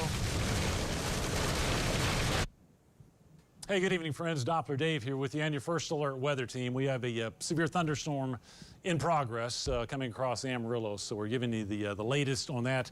There's heavy rain and lightning here for Amarillo, and we're looking at just a lot of rain, a lot of wind, a lot of lightning. Just to let you know that we're not tracking tornadoes. Now, we got a lot of interesting visuals coming in. Here's upper Highway 136, just back to the northeast of Amarillo. Low-hanging clouds there, but we're not tracking tornadoes. Here's a shot from Bushland. Just looks like kind of a car wash there with heavy rain, wind, and lightning. Severe thunderstorm warnings everywhere. It's gold, but no tornadoes. But just know that the widespread wind event is taking place. And we're talking winds in excess of 60, sometimes 70 miles per hour. So now we're talking about places Borger, Lake Meredith, down to Amarillo, Canyon, and Vega. We'll break it down here for you just a little bit. And heavy really now is spreading across the lake. Fritch, Borger up to Stinnett. That's about to move into Skellytown and Pampa. Notice the rain now here in Amarillo, pretty much swallowing up the city. The heavy wind is kind of pushing on off to the east towards Washburn, headed towards Claude. But now Canyon, over towards Lake Tanglewood, Canyon East, most of Amarillo, out to Bushland, just very heavy rain. But not only that, look at this, I've thrown the lightning on there. The lightning has just really blown up. I mean, we are really, really electrified. Wouldn't be surprised if we get some power outages with the combination of that lightning and this kind of wind. Here's our velocity product, still showing 50-mile-an-hour plus winds. Southwest Amarillo now getting winds that are probably 50 to 60 miles per hour. So that's our main threat. No tornadoes, but a lot of wind, a lot of lightning. Rain a little less intense as we move towards Dimmitt and Hereford. Just know that we're tracking this continuously on Facebook, our website, and YouTube. I'll have an update here on TV in about 30 minutes. Keep it on News Channel 10.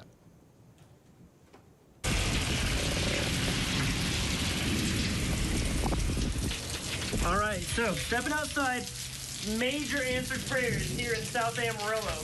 First off, I'm getting a little bit soaked. You see the rain pouring off the roof, and the wind is kind of blowing it around a little bit, so I was getting soaked. I had to step back inside there for a second, but I mean, we're really getting some good, solid, heavy downpours. Like I said, I'm on the south side of town. Right now, that wind is just kicking that rain around. I'm getting absolutely drenched out here, and I'm completely under a covered porch. That gives you an idea of, that rain coming in sideways. We got some solid thunder and lightning as well, but I mean, as you can see right there, I mean, we are really moving some water here. Obviously, I don't have gutters here on my porch. Goodness gracious, I'm getting drenched right now, but I mean, we are just getting some solid, just great rain, some great moisture here in Amarillo. Of course, we're getting the winds with it as well. I mean, on my camera on, I mean, you can tell I'm just absolutely drenched right now here on my front porch.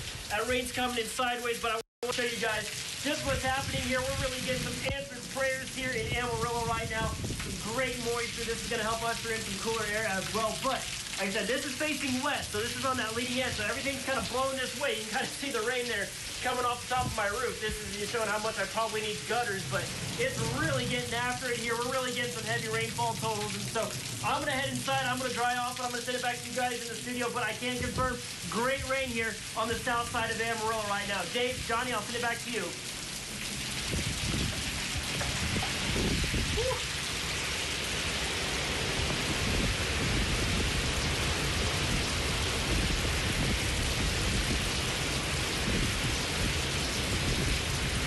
Actually, struggling to keep on the road, and we're having to take it very, very slow.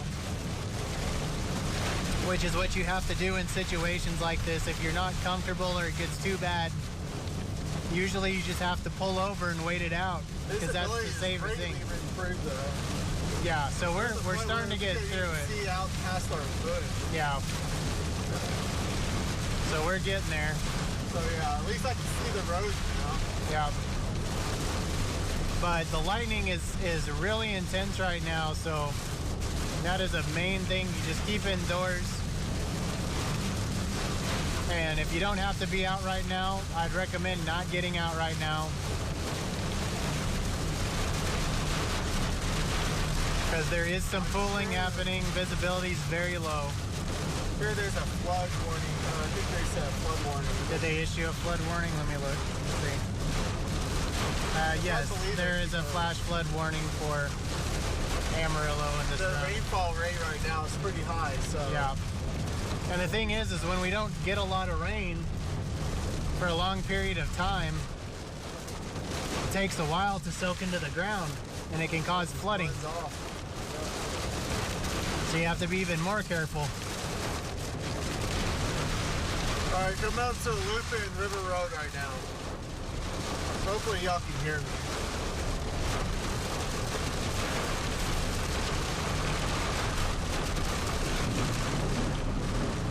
Yeah, there's some major ponding right there.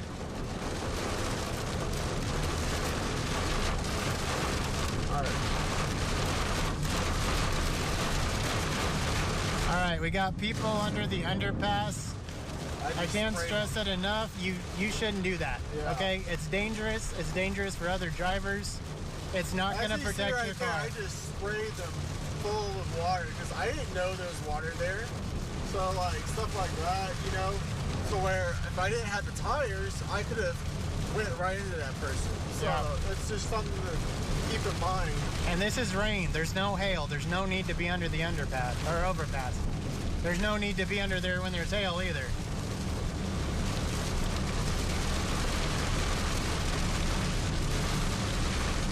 That's not where you want to be. All right, we're exiting for Broadway right now. Okay. Getting really close to the station.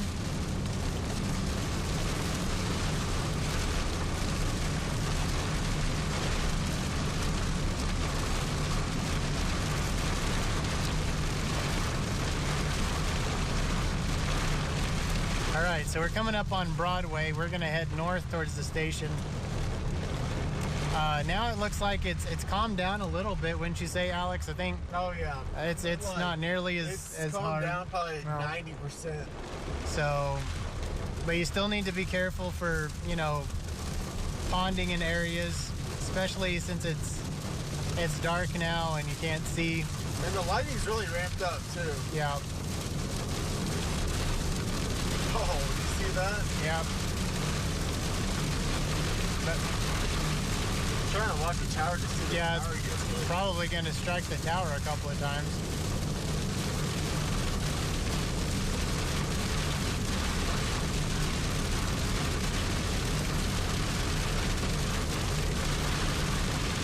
Oh, man.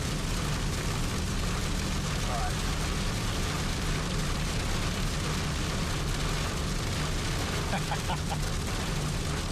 Our chief engineer just came over comms and said, can confirm it has, you know, struck the tower a few times.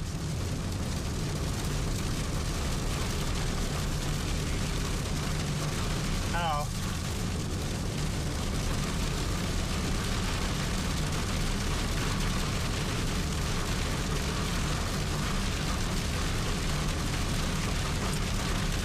And I think me and Alex can both speak from experience that we've been under that tower when it's gotten struck, and it's kind of intense.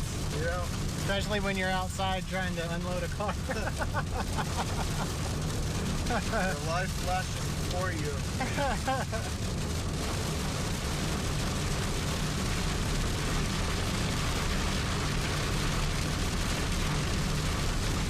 Kind of see the sun, you know, poking through barely over there.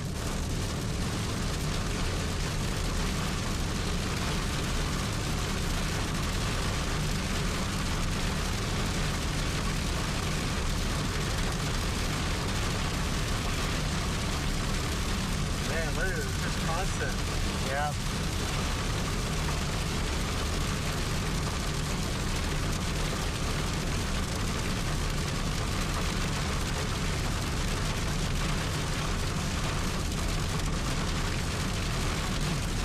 It's looking south towards town right now.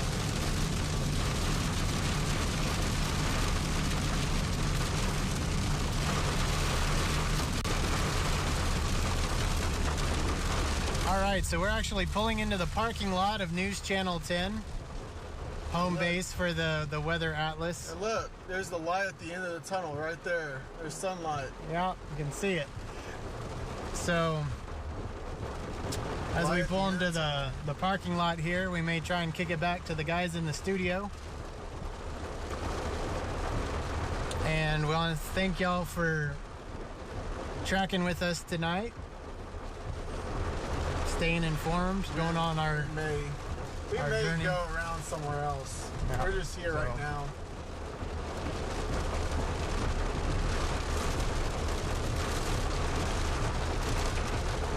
I don't know what the game plan is, but Guess we'll figure it out. Oh, deep puddle.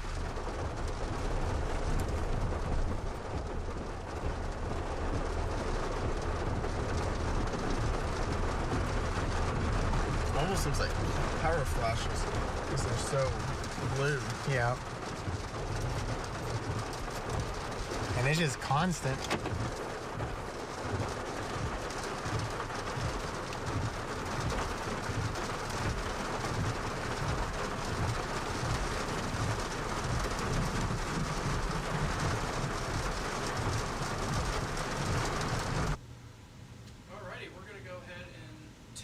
Over here, since now our Atlas is back here at the news station, just giving everybody a quick update and a quick rundown as to what has been going on over the last couple of minutes, because those storms have just been barreling through downtown Amarillo and has also worked its way across Borger, Spearman, Panhandle, Pampa. You guys are about to see these rain and storms here coming up, but then Canyon, you guys have been pretty much on the leading edge of the worst when it comes to this line of severe thunderstorms. And then of course downtown Amarillo, now we also have a flash flood warning in effect. Getting updates in terms of what those flash flood warning is going to entail. So this flash flood warning is in effect until 11:30 p.m. This is where we've seen already at least areas between a ½ inch to upwards of an inch have already fallen. And we could be looking at an additional ½ inch to an inch of rainfall based off radar and the way that these storms are moving here as well. We also got a severe thunderstorm warning that's also working its way for Amarillo, Borger, Spearman, Pampa, and Panhandle, and this is going to be in effect until 9:30. So we still got roughly 45 minutes until this severe thunderstorm warning does expire.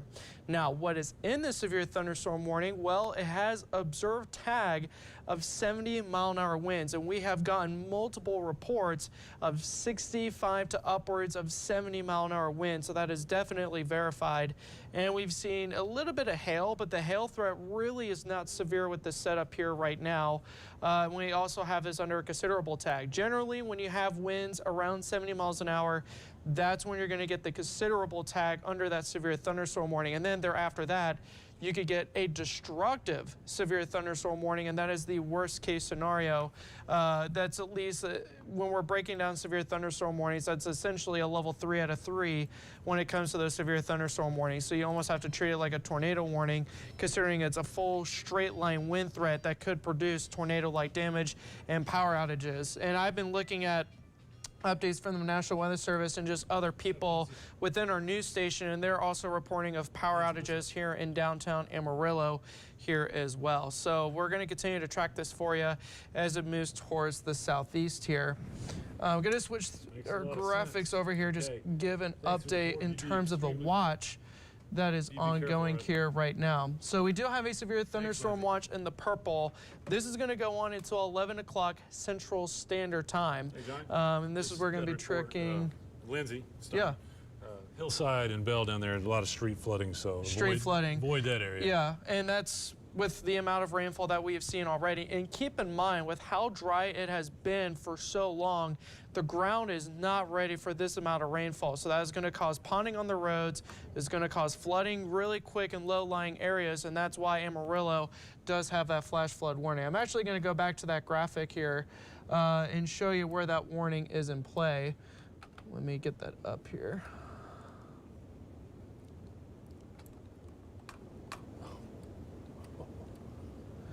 So areas in the green, so pretty much the entire metro of Amarillo, we're under that flash flood warning. And again, that flash flood warning is going to be in effect until 11:30. That's so pretty much for the next 2 hours and 45 minutes. And this is where we've already seen around a ½ inch to an inch of rain, and we could see yet another ½ inch to an inch of rain on top of that here as well. Because here's the thing, while we have seen the heaviest and the worst of that rainfall on the backside, here we go. We got more rainfall that is working its way across Wildorado and Bushland, and it's all working its way slight southeast. So that means Amarillo, we're still going to pick up more rain, and that's going to cause more flooding on the roads. So if you plan on traveling out tonight, make sure you give yourself extra time, probably an extra 5 or 10 minutes, because we could be looking at flooding. It's nighttime. That could cause some dangerous conditions there if you're heading over to whatever you have to here tonight. But then, of course, in addition to that, we could see reduced visibility from dust. We've seen wind gusts around 70 miles an hour here in downtown and also through the surrounding areas here as well. But taking over to the watch area, so again, we do have a severe thunderstorm watch that is in effect until 11 o'clock in the purple. What I will say is areas that is basically on the right-hand side of that severe thunderstorm watch, you are pretty much in the clear. Now, areas towards the left-hand side of that line that I basically draw down, that is where we still have to be wary of damaging winds and large hail. Mainly winds, though, is going to be the biggest concern here, and that's where we do have the extension of those severe thunderstorm warnings in the orange. Now, here's the latest outlook from the Storm Prediction Center, and that pretty much justifies what I was talking about just now. They have shaved off the slight risk and then also the enhanced risk as well. So Amarillo, we're still under that enhanced risk, which means that numerous severe thunderstorms are possible, and this is pretty much verifying with what we're seeing here right now, and that's going to continue to shift southeast, so we are still a long ways away from the setup being completely done here just yet, but then elsewhere we still got a slight risk for seeing severe thunderstorms. Hey, real quick, Johnny, yeah. You mentioned the flash flood warning for Amarillo. Yeah. We've had a couple reports of South Bell, South Coulter, down towards Hillside and Arden, down to like one lane, just kind of street flooding down that way. So it's, you know, if you don't need to get out, you need to wait till this blows through and drains off. If you are out, man, get to that center lane, watch out for others, and you're probably not watching me if you might have your phone on, you know. Yeah. So, anyway, yeah, a lot of street flooding in Amarillo. There you go. So yeah, flooding, definitely a big concern here right now. That's honestly been the bigger reports that we have gotten between that and power outages because of the straight line wind threat. Again, we've seen wind gusts at around 70 miles an hour, and you can see on the latest outlook from the Storm Prediction Center, when we're breaking down the criterias, in the red, that's a very high confidence to see damaging winds, and we're tracking winds anywhere from 70 to maybe 80 miles an hour. So significant tag is on the wind threat. But hail, small, and again, wind is not really expected here. Same with the tornadoes, but the flooding threat we really got to watch for as we go through the rest of today. So going through Futurecast, 9 o'clock, that's pretty much verifying with what we're seeing here right now. I will say by the time we get towards roughly 11 o'clock or midnight, the severe weather threat is done, but we are still a long ways away from the rain and storm threat to fully diminish here, because look at this at midnight. We're still looking at scattered showers and thunderstorms, and these thunderstorms are going to pack a punch, especially with the rain threat. The flooding threat is probably going to be the biggest concern heading into the overnight hours. Fast forwarding the clock to 3 in the morning, and we're still looking at scattered showers and storms across Amarillo, Hereford, Clarendon, and even working its way through Shamrock as well. Now, by around 6 or 7 o'clock, so as those kiddos are heading over to the bus stop, that's when those rain chances are really going to turn spotty, and we're going to be looking at drier air filtering in throughout the morning. So by lunchtime tomorrow, we're going to see lots of sunshine. So definitely have ways to receive alerts. The News Channel 10 app is a great way to get alerts, especially flash flood warnings or any flooding alerts alongside that could also be in play here as well, since we're tracking some pretty intense rainfall here across the Panhandle. Taking things back over to satellite and just taking a look at what has been happening here since really this evening. The evening drive was when we saw those rain and storms really fire up across our northwestern counties. And then our eastern counties also saw some rain and storms here as well. This is what it looked like at around 5 o'clock. And you can see we do have some scattered rain and storms across our eastern counties. And then the main line was over towards our northwestern counties at that point. Fast forwarding the clock now, as we've progressed through the last several hours, we've seen that line really just take shape and has become the main event here. What's also been in play here, I'm going to try and take back the clock here, see if we could pick up on those outflow boundaries here, so we could get a scope of why we're seeing all the rain and storms here right now, because this is really key for why it's been so scattered and widespread here at this point in time. Let's see if we could get this clock to, okay, perfect.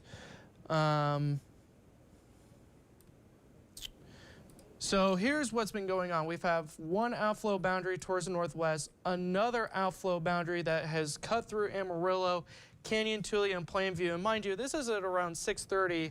And then we had another outflow boundary that was stretching through Hereford, Clarendon, and all the way through Childress. So we have 3 different outflow boundaries, and what this actually did for us is that it caused that air to lift, and that's what generated more rain and storms for us heading into the last couple of hours and as of right now. Because then we go to 7:20, still we got discrete storms that are firing up across Vega and Hereford, and then all of a sudden it became one big line, and that's how Amarillo got dumped with the rainfall and the severe weather, and we're still tracking that as of right now. So that's why we do have a flash flood warning, and the flooding has really been problematic here in town, and we're still going to continue to see that here because we're not done just yet with the rain here, because on the back side we still have some heavy rainfall that is falling across Vega, and it's working its way towards the southeast. So Amarillo could still be looking at rainfall here for the next 30 minutes, maybe upwards to an hour at this rate, with where these rain and storms are firing up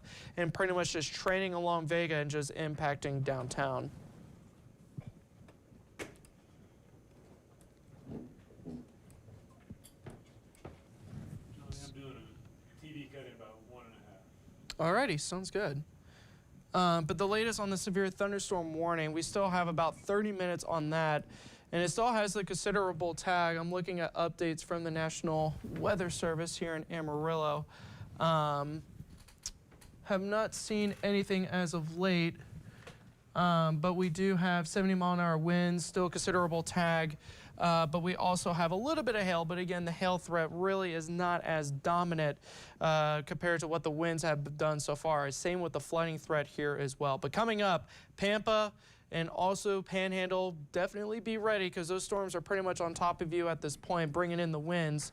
Going into velocity, again, where you can see those brighter green colors, that's where we are seeing the intensity of those winds, which means that we're still looking at winds anywhere from 60, 70 miles an hour, and that's going to continue on as it tracks towards the southeast and eventually impacting Shamrock and then eventually Clarendon.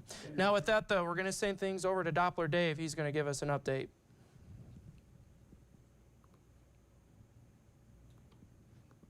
Hey friends, Doppler Dave, your First Alert Weather Team, as promised, is an update here periodically, let you know what's happening out there on this First Alert night that has really lived up to its expectations. Like, the lightning has just been incredible. This is a live shot from Bushland looking into Amarillo, and it's just almost continuous lightning.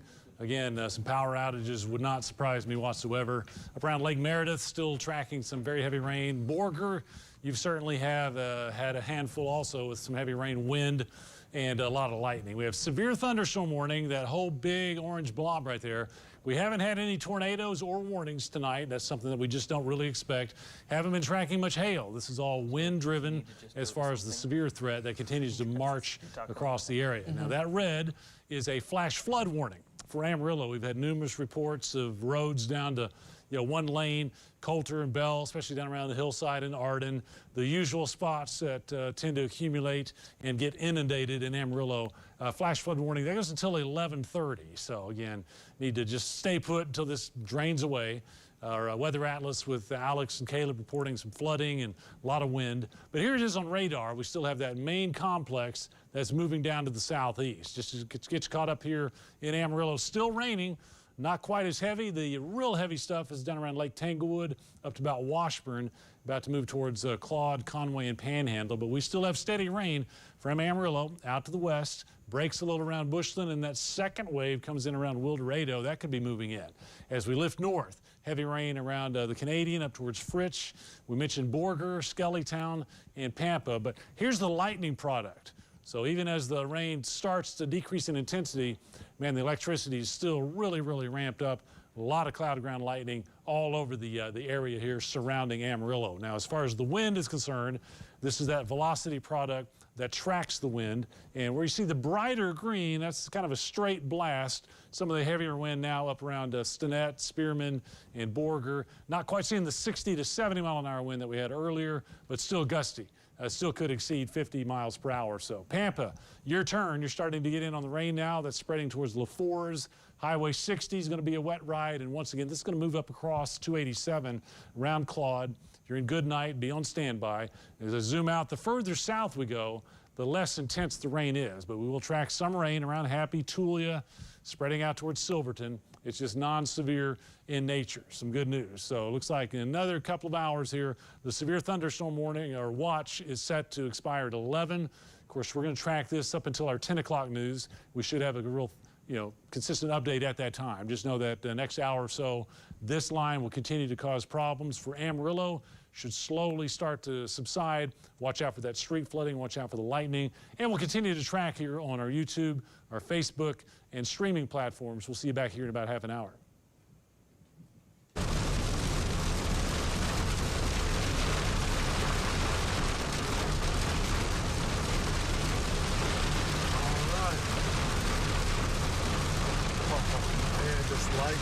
That's crazy. Just non-stop. So, welcome back everyone. We are on Western right now. About to approach. Let's see what this is. We just passed Jim Lake Road. Yeah. Western. So we're coming up on 9th.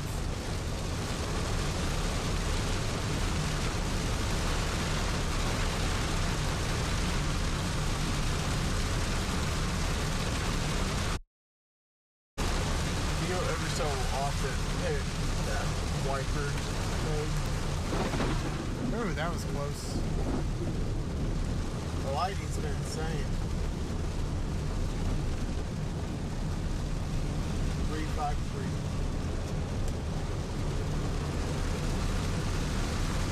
I wish they had made the buttons. Back foot? Yeah. Oh my goodness. Wow. Wow, man, this lighting. I keep saying it, I feel like I'm just repeating myself. It's crazy. Like that.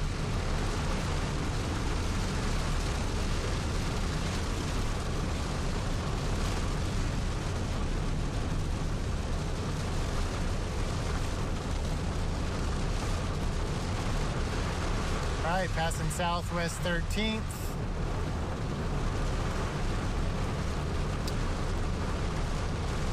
On Western Street. Still a lot of rain.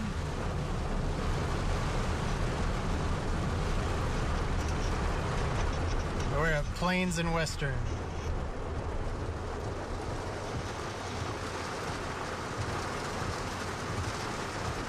I'm getting some horrible feedback. Ladies don't want to take the mic with them. It's in the snack machine.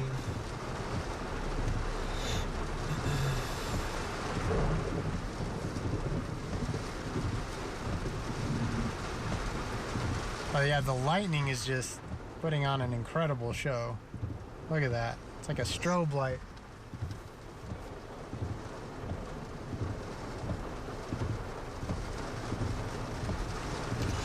wind's really decreased. No, it's just kind of a pleasant rain. With crazy lightning. Yeah.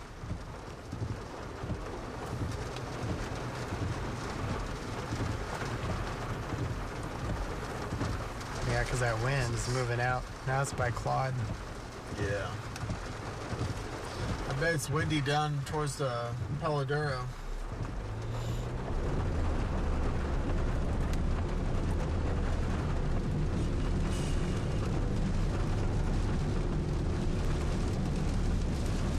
Looks like the weather service reported a wind gust, Oh, did they? 60 mile an hour. Huh.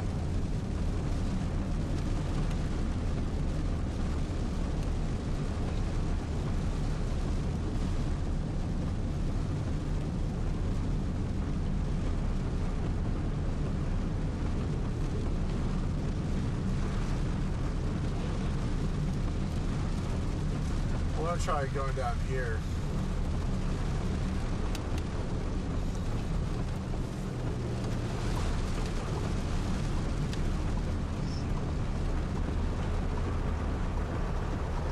Looks like an accident. Maybe.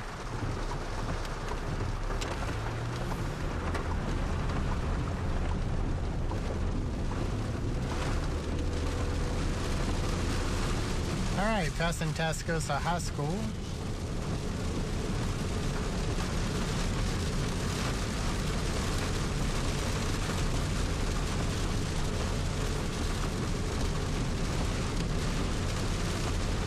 Ooh, did you see that one? About a 5-striker.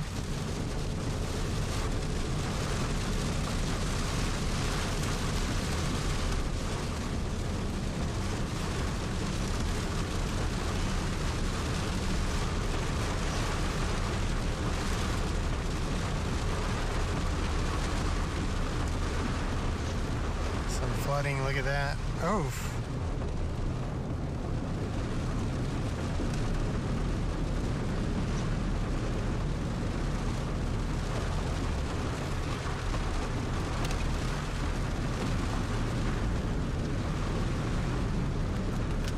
Oh, that's a median. Yeah. This area gets bad. Look at all the people on the under the overpass. Do not be these people.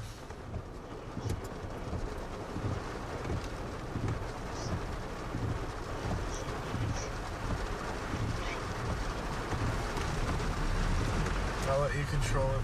Yep. Don't be these people right here. This is not what you should be doing. This is a bad, poor decision.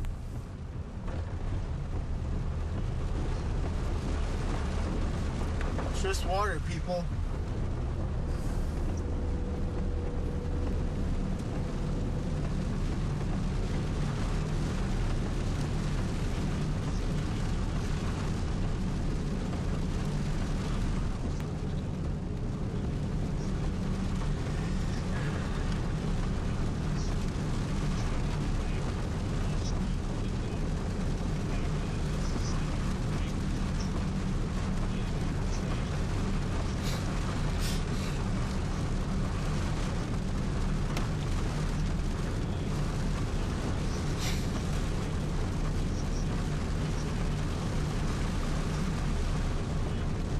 Dave's doing an update, so yeah, I know.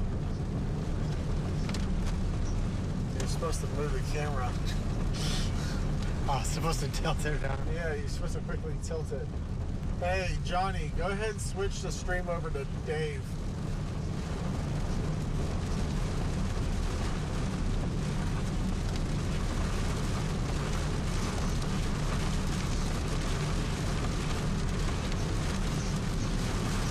I don't think John's...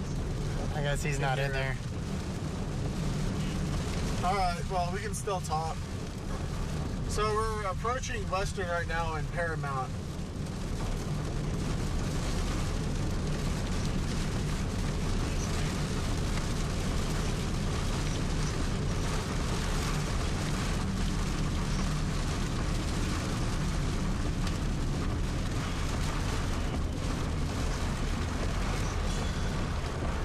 Hey, you need to switch the stream over to Dave.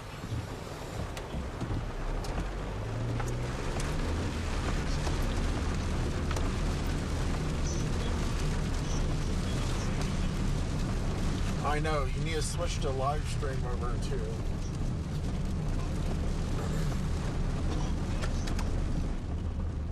Can you help them? They don't have Dave on the live stream.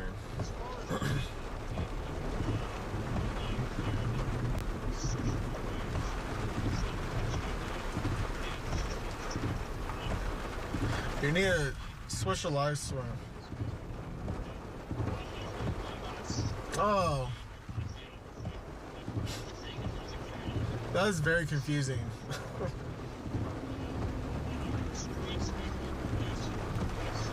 He's doing a Facebook. Oh. Oh, we got that lightning strike. This is Western right now. And Olsen. I was so confused. I didn't know. I was like, wait, what?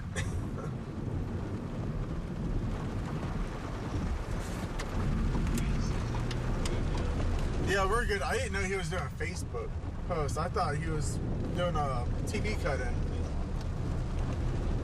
My bad.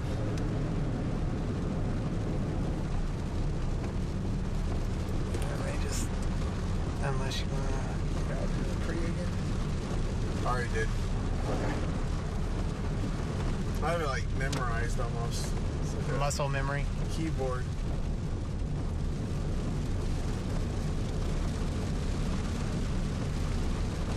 So far, Western is not too bad. Yeah. Usually it's up there by 45th where it... Yeah. Now, if you're in the right-hand lane, there's some water runoff, but yeah, right there. That's some right there. Go. Yeah. All right, so 34th around and Western. 34th and Western, that's a watch it area. Right lane is pretty deep water. Really bad over by the CVS.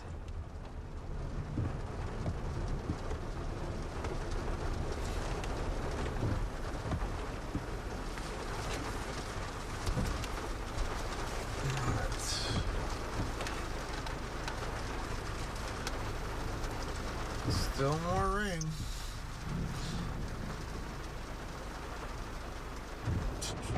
Getting lots of wind reports right now.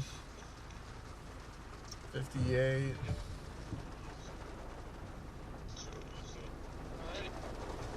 Scotty says I-40 in Washington's very, very flooded.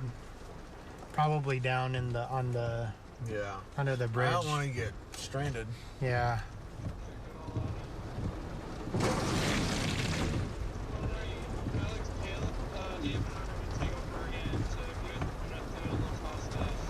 All right.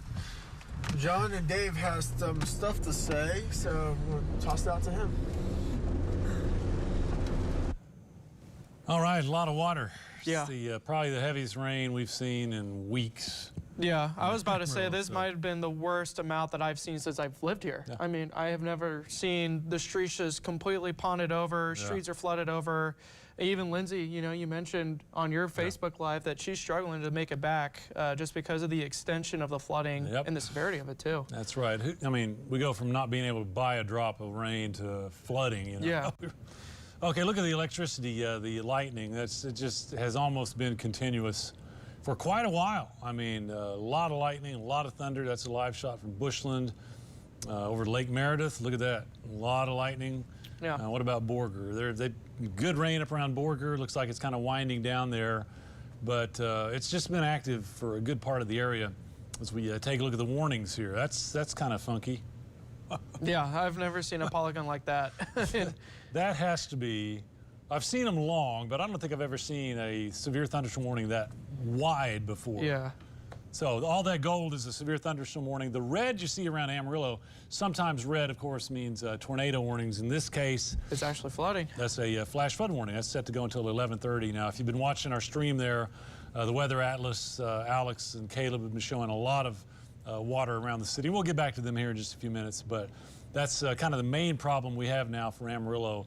You can see that the brunt of the storm activity is kind of shifting off to the east, but still raining, and we still have that second round now coming through Bushland that's going to add on a little bit, so that's going to slow down the drainage in Amarillo. Yeah, so that flash flood warning, the National Weather Service says it's going to go on until 11:30. So we still got roughly 2 hours and 15 minutes to go here until that warning's expired. And not only that, they're saying we've seen anywhere from a ½ inch to an inch in a short window. But even like a couple sections just towards the northeast of town, we actually got a report at the airport that they've almost picked up 2 inches of rain in almost 30 minutes alone. And that, of course, is going to allow for flooding to really build up. Yeah, not many drainage systems can handle 2 inches of rain in a half especially an hour. with how dry it's been. Yeah. You know, it's been dry for so long. The ground is just not acceptable to that kind of rain and that short of exactly. And plus, I mean, now we got more rain coming in, so that's why the flash flood warning is there, to saying, hey, we've seen this amount of rain. We still got more coming in, so really just be cautious, especially since this is an overnight event. A lot of people are sleeping, and people could potentially be traveling out, which is even worse, especially if people are not seeing the roads that are completely just ponded over. Right, nighttime really aggravates that issue. Yeah. If you're on the radar right now, again, still raining in Amarillo, winding down. We'll get that next little round coming in from Bushland, but now it's off to the east. Washburn, Conway, Claude, up to White Deer, Scullytown, Panhandle. That's where the range is really, really coming down. And look, every one of those bolts right there indicates a lightning flash that we've had just in the last, 10 or 15 minutes. Yeah, so. Which is just absolutely incredible. I can't tell you the last time I've seen a full screen of just lightning strikes.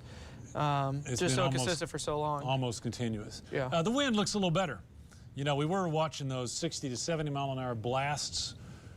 Still windy around Borger, coming into Pampa, but it's not quite the magnitude that we had earlier. So when we look out to places like Pampa, LaFours, Groom, okay, let's say the wind kicks up to 40 or 50, but I don't think we're going to see those 60 to 70 mile an hour winds. Yeah, and I was just going to say, because I also see questions in our Facebook Live right now. So that severe thunderstorm warning that's in like Amarillo, Panhandle, Skellytown, that's actually going to expire here in just roughly 15 more minutes here. But the new severe thunderstorm warning, which does include places like Clarendon, Shamrock, LaFleurs, Miami, that's going to go on here for at least another 45 minutes, and that's where we're seeing winds around 70 miles an hour, and also a little bit of hail, but it's not reaching severe weather limits. But taking a look at the last couple radar loops, the line is starting to break apart.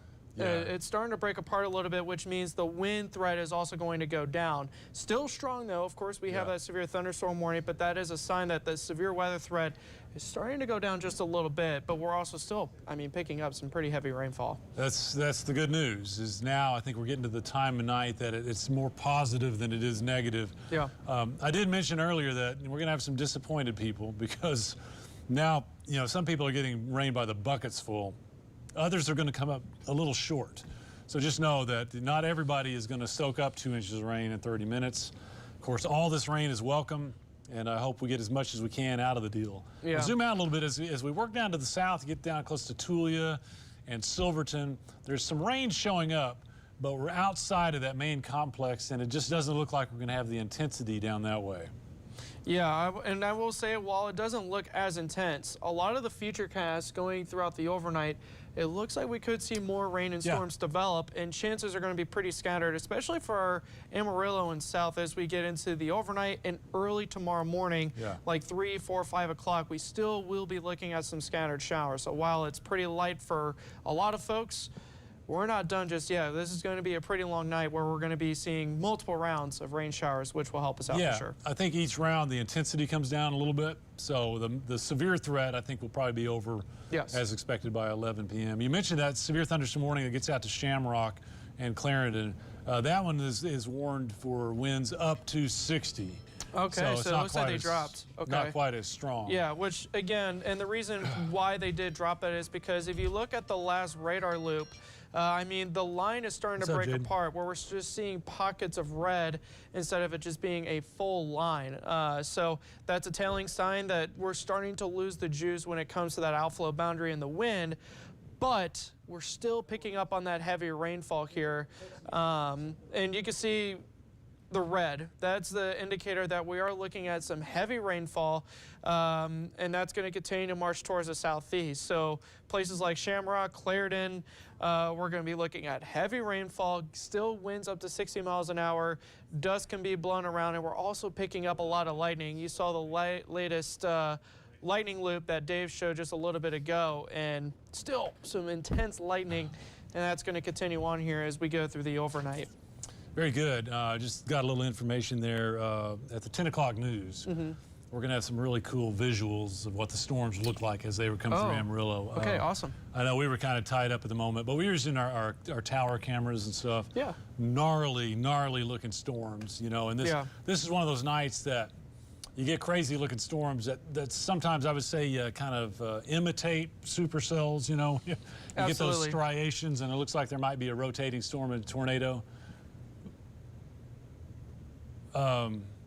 No, we can. I'm sorry. I'm talking to my director here. We can wait till 9:30ish or so for a TV cut in. Does that work? Oh, I don't think you can hear me.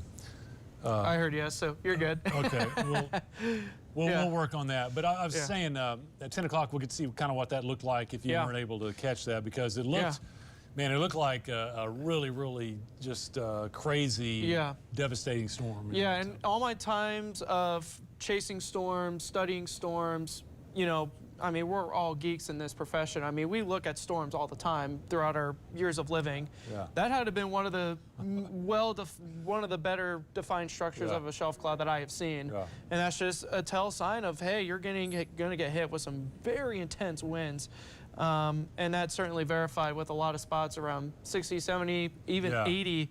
The strongest wind report that we've seen so far today is over in Clayton, with winds at around 84 miles an hour. When it first started cranking up, we had some real big winds. You know, latest is that green circle around Amarillo, flash flood warning. Let me just point out, if you're in Pampa, working down towards, say, Groom and Clarendon, you're about to get some wind and some rain. Not looking quite as bad, but right now we got a flash flood warning in Amarillo, so our weather atlas is out and about. Let's see what Caleb and Alex have for us and get the latest on how this water is draining off. How's it looking out there, you guys? Well, it depends on the spot, Dave. We have seen some flooding. It was 34th and 45th and Western. Yeah, 45th and Western. That was pretty bad. So it really depends on, you know, the spot and how quickly it's drained. So we're getting on I-27 right now, heading north, and this is over kind of by the western exit. Western Bowl is on our left coming up here. And so we can, looks like there's some emergency vehicles on I-27, so there may be an accident farther down the opposite direction. Someone merging over here. I saw like the road closed or something. Yeah, we've seen a couple of what may have been like stalled out cars, and man, I'm getting some feedback. So, you know, there was some stalled out cars and, you know, some emergency vehicles were heading off to some places. So, you'll just need to be cautious if you are out. If you don't have to be out, I wouldn't get out at all. I'd let it all drain off and just stay home for the rest of the night. But if you know, are out and about, just be careful. Choose your roads wisely, and remember, turn around, don't drown. So if it looks deep, then just trust that it is and find another way. Because also, even if, you know, you don't want to mess up your car either, you know, flood out the engine. So. Oh yeah, this is like the third emergency vehicle. Yeah, so there could be an accident between Amarillo and Canyon on I-27 somewhere, or some sort of emergency. If you was in the newsroom that's listening, let us know what's going on.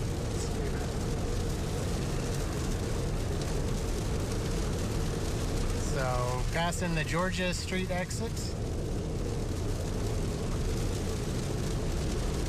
But the nice part is that the rain is slowing down, so hopefully the water will be able to drain off so that it's not quite as bad, but still be aware.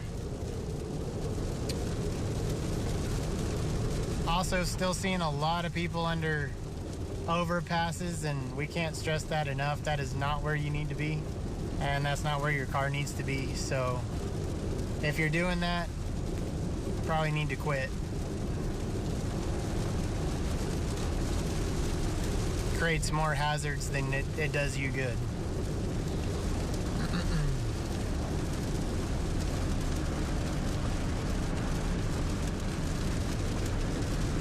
Alright, so coming up towards Washington Street.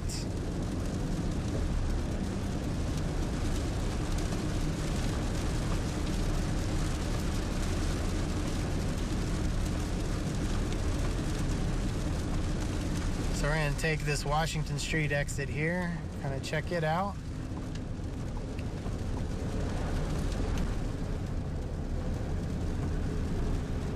And at least at I-27 in Washington, it looks all right. We were hearing some reports that I-40 in Washington was pretty bad. No. So, yep.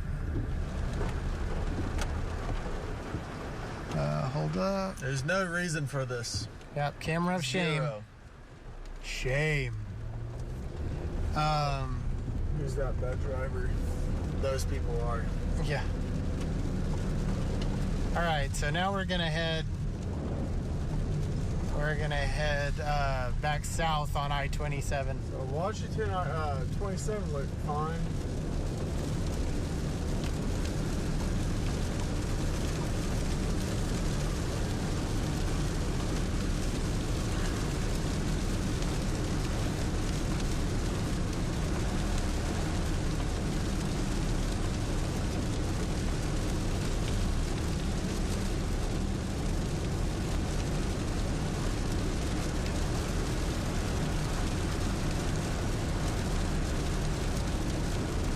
Yeah, it feels a lot later. Wow. Yeah, it does.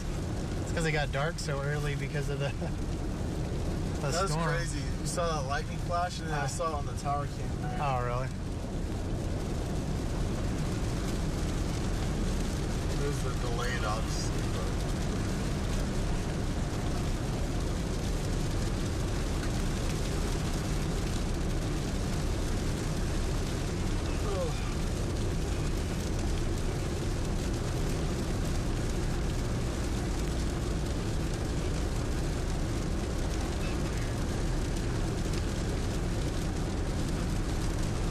Feels like it's 10:30, not 9:30.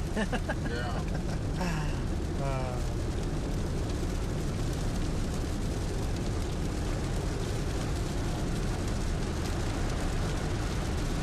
That's what I was thinking.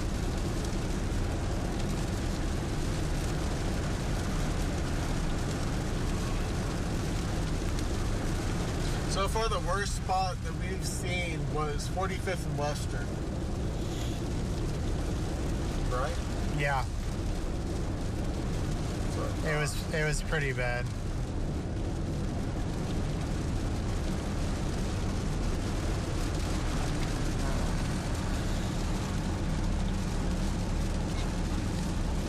Alright.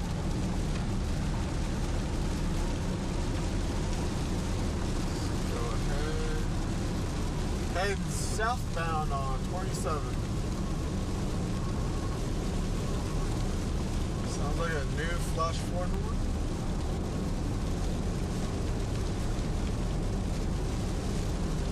What was that? I think that's somebody's phone. Hey friends, another routine update here. Overall, the severe threat winding down a little bit, not completely. We still have several items that we really need to discuss. By the way, the lightning has not really let up much at all.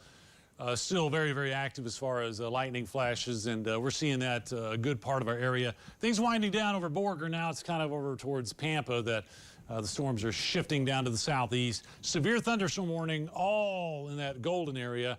And for Amarillo, that is a flash flood warning. In fact, that has been extended. Johnny, is that right? It's still the same. Okay. It's just more of an observed rather than radar indicated. We just have more confirmation on this flash flood warning set go to 11:30. If you've been watching our continuous coverage, our Atlas out, finding a lot of street flooding, the typical spots in Amarillo that get inundated. So just a night that we need to let that drain off before folks get out. Flash flood warning for Amarillo. As we zoom around a little bit, we're kind of concentrating the heavy storms now into this area east of Amarillo. As we zoom in on the Amarillo area, there's the heavy rain now pushing out towards Panhandle, Conway, Pantex, but we have the secondary area, not quite as intense, but it's going to add to the runoff issue, so it's going to keep that flooding issue going as that moves across Amarillo. It'll also keep the lightning threat going.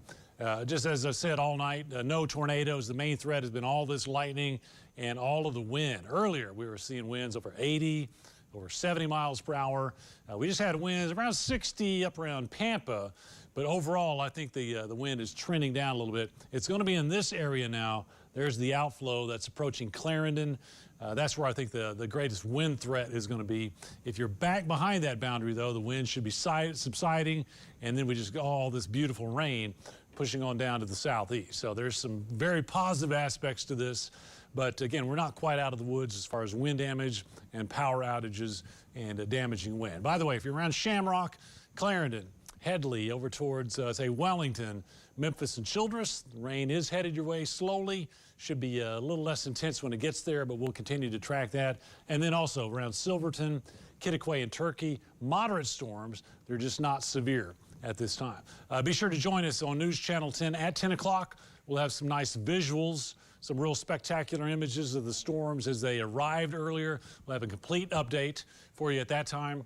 Right now, though, we'll go back to our continuous stream that's on YouTube, Facebook, our website, all our streaming platforms. We'll continue to cover the storms until our 10 o'clock news. Thanks for joining us. Keep it here on News Channel 10. Boy, it seems like every time Dave does a cut-in, we get something exciting, or not exciting, but like an action pack. We just saw a flipped car on 27.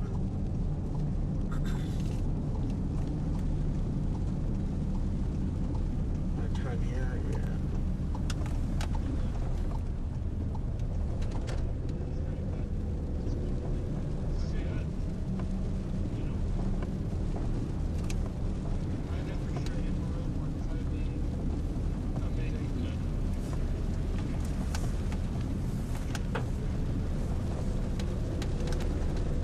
Lightning's still crazy.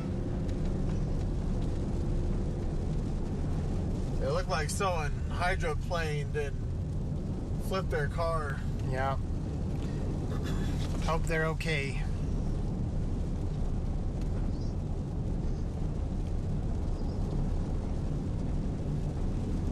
Well, we think, but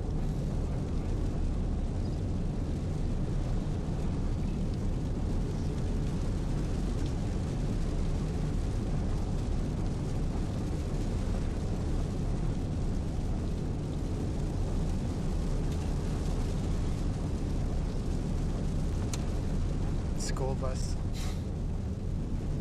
that actually sounds good. Yeah. I'm hungry. Same.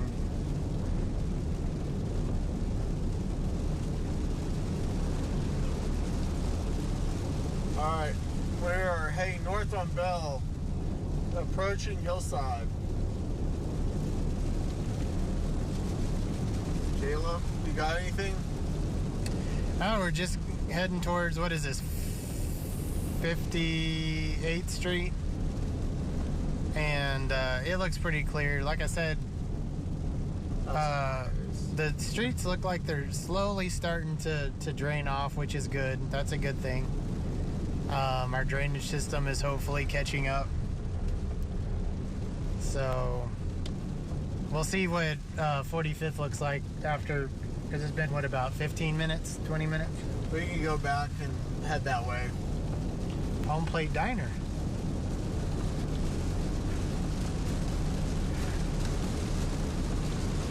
Ooh. Bell and 54th, Southwest 54th.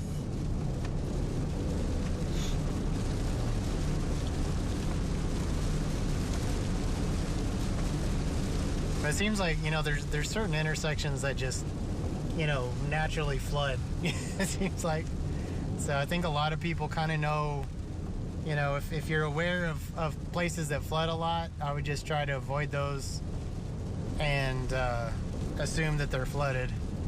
Should we go Coulter? Yeah, or we could go. Lester? Let's go towards Coulter and see, because that's what we heard was like down to one lane for a while. Looks like there might be another emergency vehicle up here Where? on the right, maybe a police officer. I can't really see. Do be aware that 45th and Bell is the light at 45th and Bell is currently a four-way stop. It is a flashing red. Some people forget how that works. So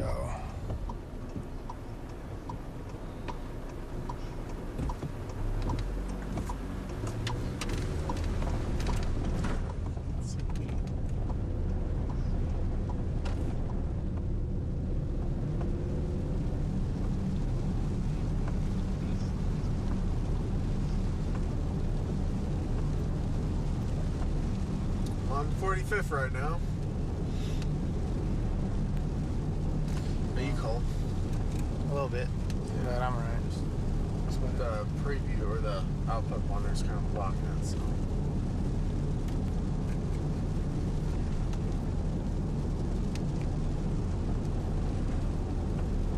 Shout out to the firefighters.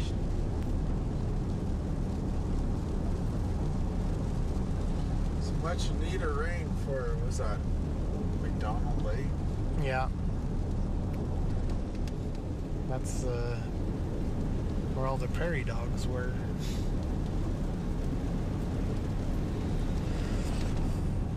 I haven't been fishing and I don't know. I attempted to take my son fishing. That wasn't. Oh, really? Yeah. Did he not care for it? Too boring? He was interested for all of 15 seconds and then. And I was like, I'm done. All right, so 45th and Coulter. There's some high water on the right-hand lane. Yeah, there's still a little water here.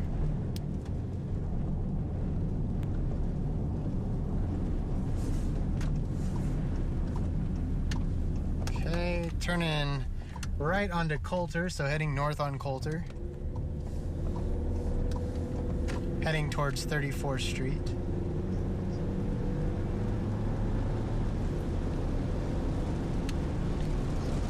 Don't see very many people at the Quick Quack.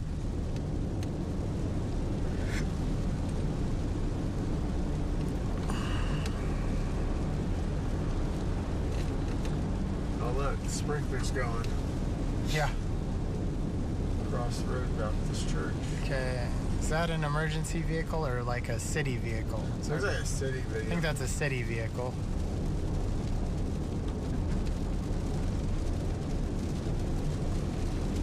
So far, so good on Coulter.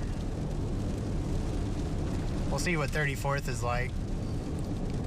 It's usually a bad area. Kind of blinded right now. But Yeah. The lights are reflecting off of everything.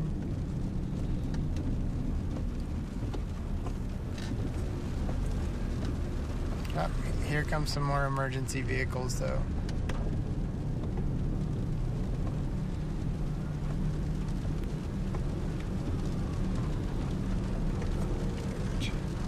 We are? Yeah.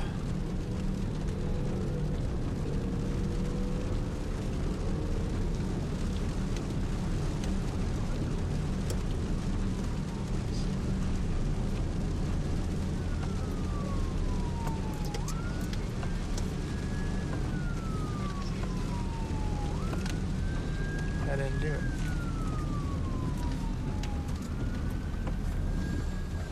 There it goes. We almost need a new wiper blade. Yeah.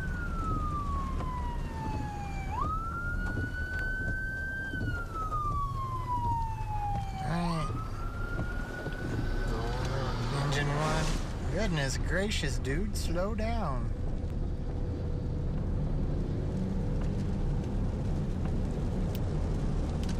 Love it when people don't realize they're on camera. First, see beautiful, man. That's our second taco villa we've driven past. We're starting to pick out places now, aren't we? Yeah.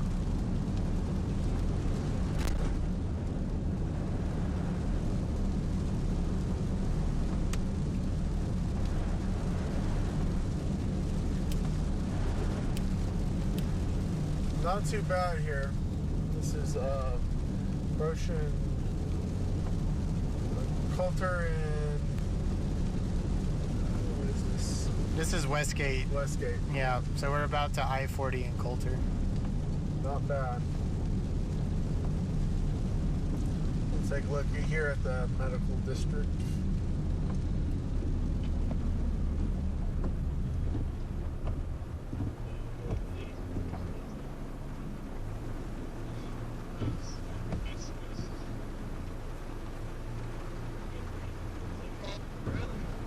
Oh, wow. Look, that froze the stream. Yeah.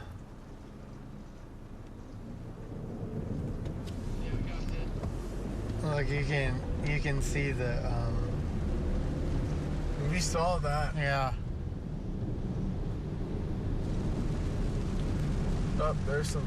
All right, so flooding right past I-40 heading north on Coulter.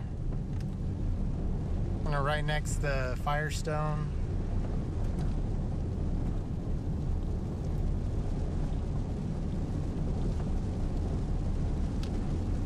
People are swimming in that indoor pool.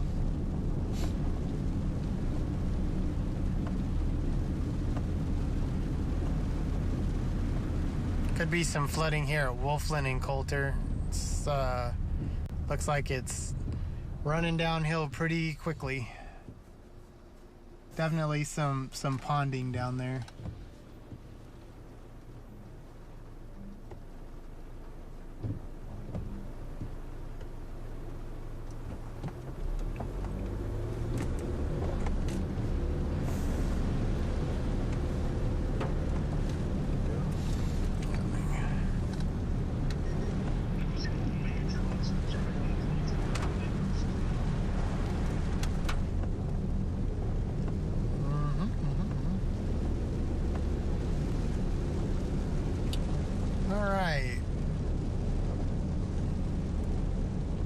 Passing Wallace and Coulter. Passing engine 12.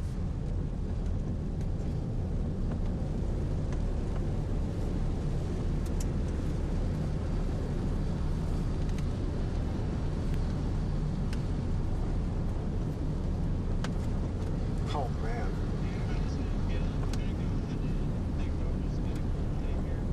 All right, do that. We need to fill up anyway.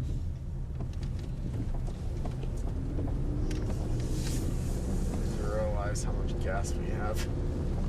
Are we on E? Not quite.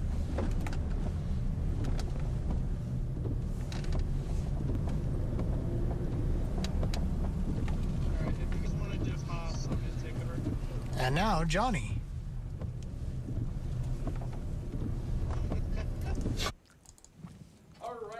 So you guys just saw the extension of the flooding that has been ongoing in downtown Amarillo. There is a flash flood warning that is going to continue on until 11:30. So we still got roughly an hour and 45 minutes of the flooding alerts holding steady here in downtown. And you can see that green circle. That is where we do have that flash flood warning in effect. Just making it a little bit easier for the viewers to see. That is where we do have the flooding issues as of right now, because we've seen anywhere from an inch to maybe upwards of 2.5 inches in just roughly an hour alone, and we're still picking up on some light rain showers as well. So that has caused a lot of flooding, especially on the roads. We've got a lot of ponding, low-lying areas definitely flooded, and you just watch Caleb and Alex driving around town, and there's just ponding everywhere on the roads.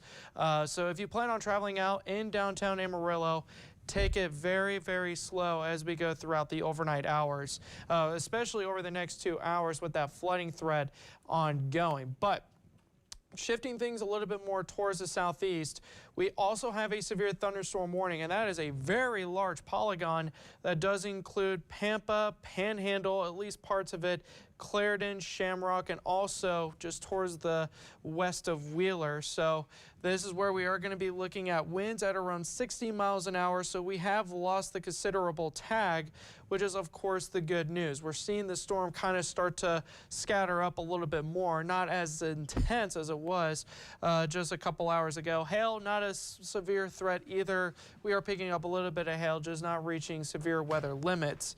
But we're also picking up heavy rain, lots of lightning, and of course dust is being picked up with the winds at this point in time.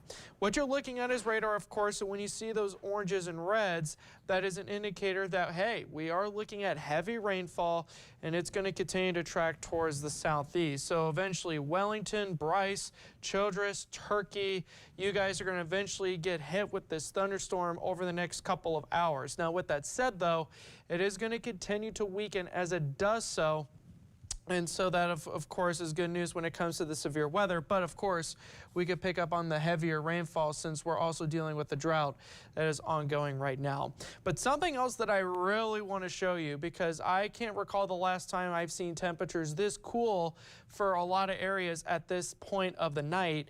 I mean, we got 67 degrees right now here in downtown Amarillo, 68 over in Pampa, then we got 69 over in Clayton, lower 70s though over in Dumas and Borger, but then everybody else, we still got 70s and 80s, and that is only just prime fuel for those thunderstorms to really just take advantage of and really turn severe or even just dump some heavier rainfall. Now, we do have a severe thunderstorm watch until 11 o'clock. Now, with that said though, I do think when it comes to the severe weather limits, Amarillo and Southeast, you still need to pay attention to, but Amarillo and Northwest, you are done for the night. I think that severe thunderstorm watch is going to get canceled a little bit earlier on, considering the severe weather has now really shifted towards the southeast. These storms really moved quick, and that has allowed for the at least the timeline to change just a little bit, because we did expect those storms to at least be a little bit more northwest here, but they're moving awfully quick, so then they're now more southeast. But here's the latest outlook from the Storm Prediction Center. Enhanced risk is still in play for Amarillo and Southeast. Then you got a slight risk for everybody else. So that is where we are looking at scanner stronger to severe storms. Primary threat is going to be the winds. Hands down, winds have been the biggest problem tonight, along with the flooding, but then tornadoes and hail, really not expecting that for the rest of tonight. So going through your future cast, you can see by 11 o'clock, still seeing the batch of rain and storms across our southeastern counties. And then here we go, 2 o'clock, the HRRR is still wanting to show scattered showers and storms for a lot of us, including here in town, and that could be a problem, especially with the flooding that is ongoing right now. Then rain chances will fade off as we go throughout that morning drive. By lunchtime, we're going to see lots of sunshine. Now, we still have quite a bit of juice for thunderstorms to develop, and we also got that lifting mechanism as that cold front is still stalling out towards the southeastern portions of our viewing area. So by the time we get towards roughly 4 o'clock, look at this. If you're disappointed you didn't get much rainfall tonight, we got another threat for some steadier rainfall heading into tomorrow evening as well. So here's 4 o'clock, still got rain and storms that are picking up over in New Mexico. So by 8 o'clock, all of our western counties picking up on some heavy rain and storms, and that's going to shift southeast. So our southern counties and western counties really picking up on that during the evening hours. And then overnight, here we go, 3 o'clock in the morning on Thursday, and we got some intense storms that are falling across Liberal, Guyman, Perryton, Canadian, even through Pampa. And then by 6 o'clock, rain and storms still holding steady for our eastern counties, but then by around 9 or 10 o'clock Thursday morning, we are dry, and that's going to begin a prolonged stretch of mostly dry weather, as rain and storm chances are going to be very, very limited here as well. But another benefit that we haven't really talked about here tonight are the temperatures in the coming days ahead, because this front is going to allow those temperatures to fall, and it's going to work into our favor. I mean, look at our highs coming up here. We got 94 for tomorrow, 92 Thursday, and then 94 again for Friday. And then we're only expecting highs around the upper 90s and triple digits here for Saturday and Sunday. So really take advantage of those cooler temperatures coming up because we are going to see those temperatures warm up again heading into the weekend. So yeah, taking it back here to your satellite, this is what we got going on right now. Scattered showers and storms have pretty much shifted off towards the southeastern sections of our viewing area. If you're in Amarillo and Northwest, you are done with the severe weather threat, but the rain and storms are going to continue on, and we're going to be looking at more scattered showers and storms as we go through the next several hours. Now with that, we're going to send things back over to our tower cams and live radar.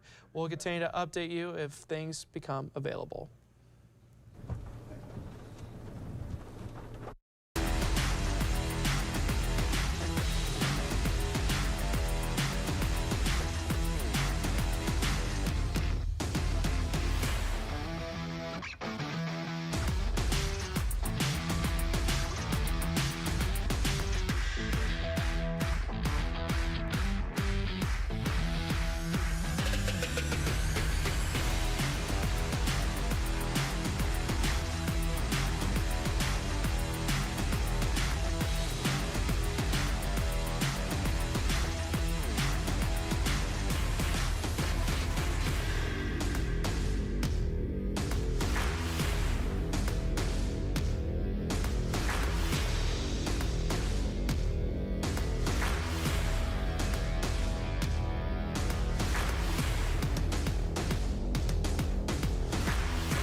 All right.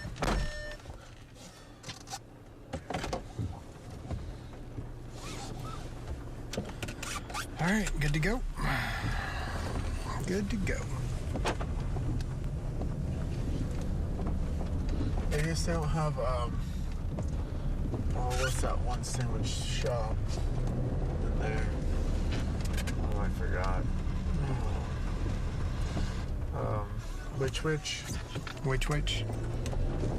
Did they used to? I thought. Did they have one in there? They had one there. Oh. Because I ate that which there right before the May 4th, 2022. So I ate it. It feels like I'm getting paged. Okay, sounds good, Dave. What do you say? We're gonna keep us through Maine weather. So if we want to kind of creep that way. That's what I know I'm doing.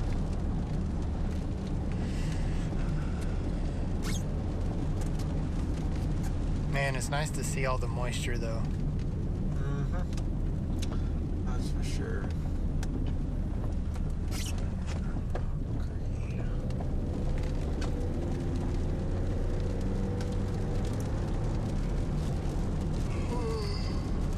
Right? Tired. Man, we should be out here when it snows. This is just like a skating rink. Oh, I'm Here, sure. People trying to come up this hill and go down this hill when it snows. Yeah. This is the place to be. Well, not driving.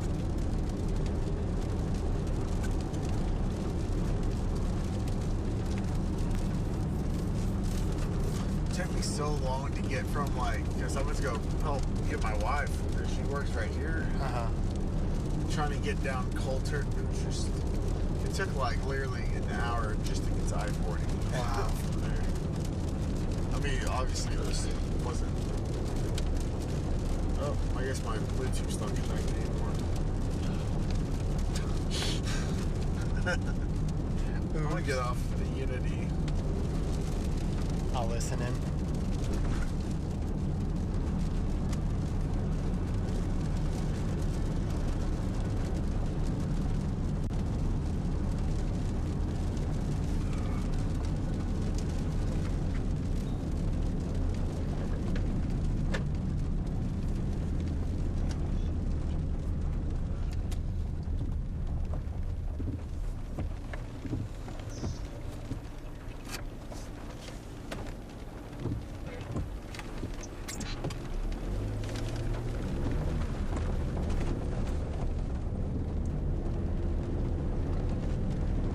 That was a cool lightning strike.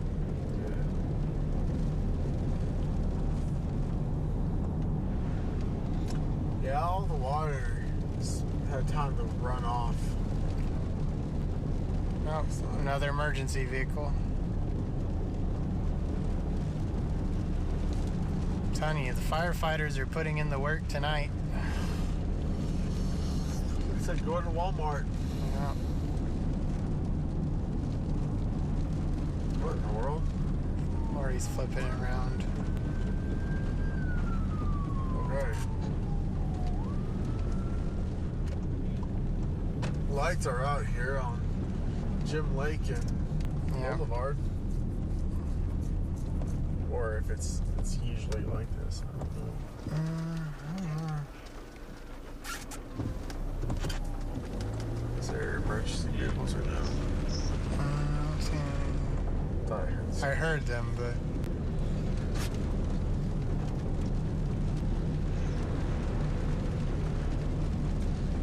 Plays out and stuff.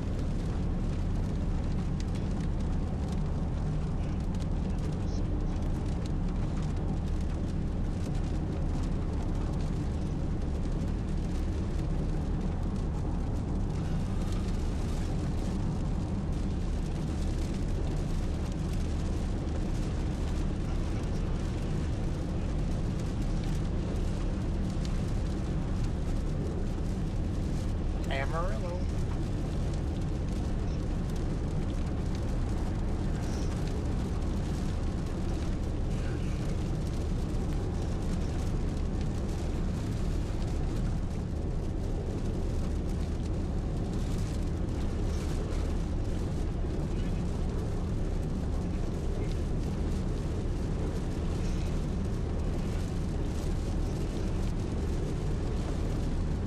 See the target to be determined. We're just driving.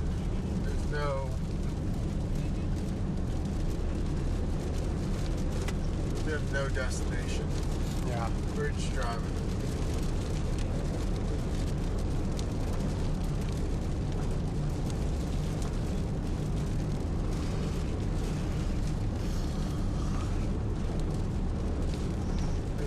I was right next to the transmitter tower.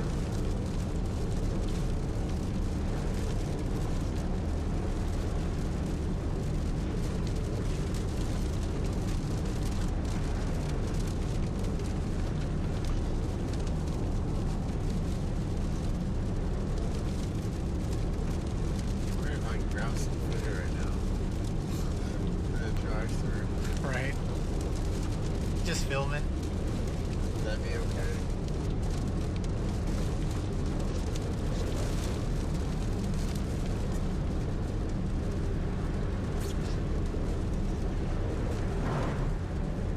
Ponding.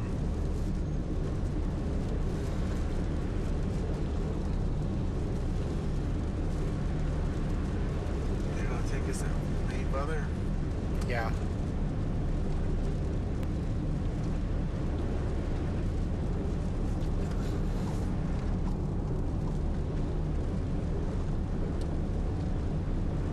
That's a cool lighting.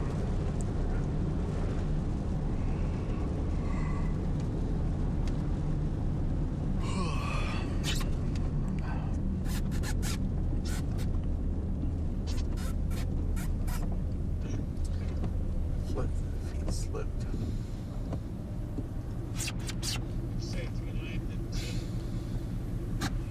It's like,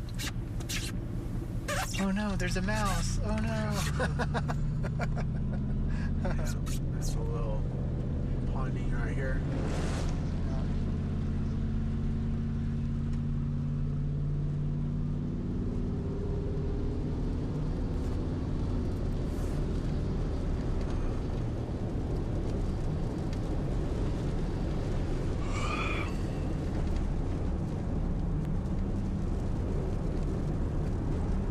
Some more ponding. Yep.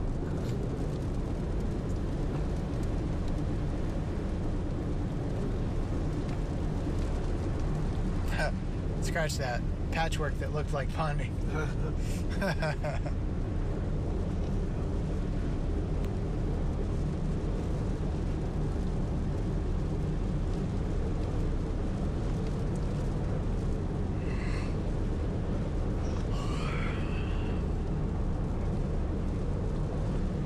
Said you had dinner at home. I think my wife made something, but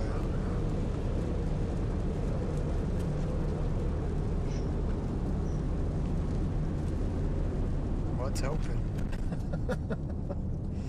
I don't know.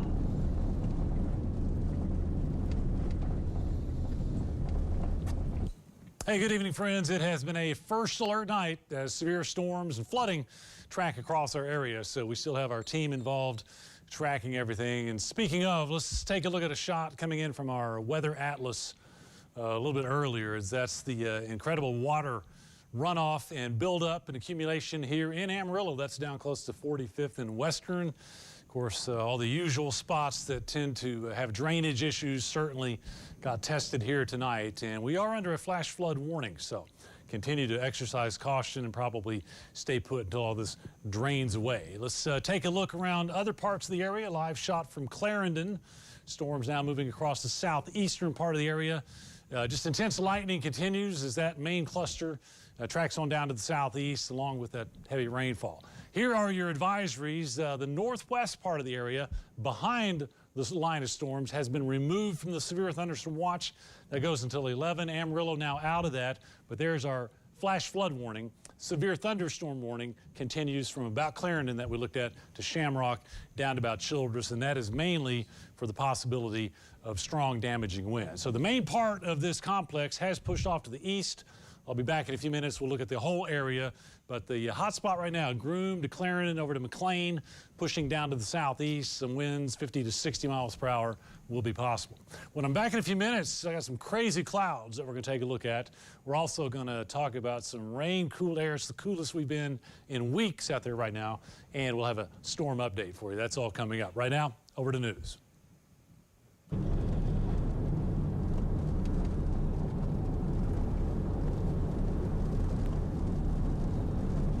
I-40 in Washington looks underwater.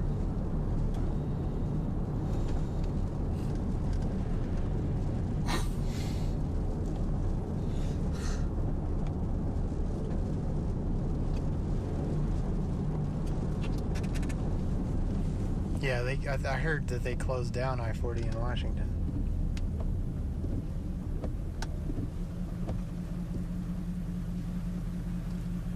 You don't see any more. Uh-oh. Where's that come from? downtown.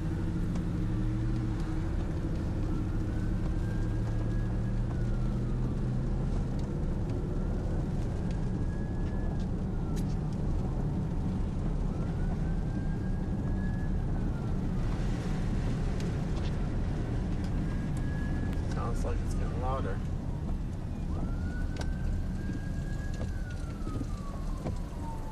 Oh, that hit my eyeball.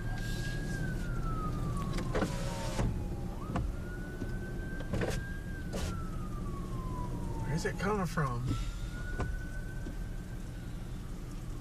Don't see it. Oh, it's getting quieter.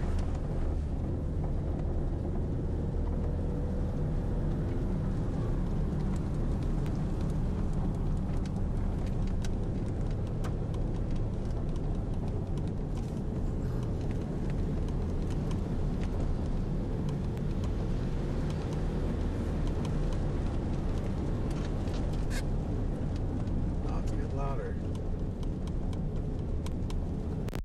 Oh, it's getting quieter. Oh, it's down there. Got donuts. Got donuts.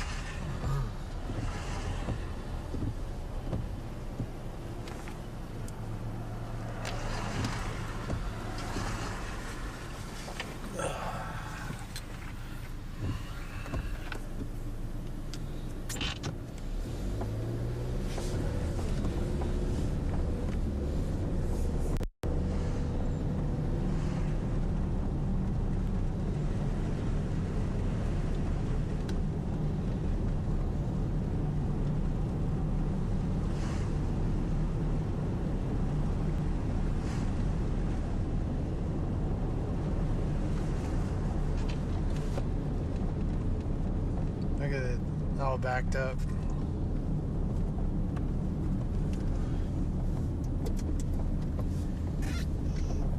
No, it looks like they opened it again. Yeah.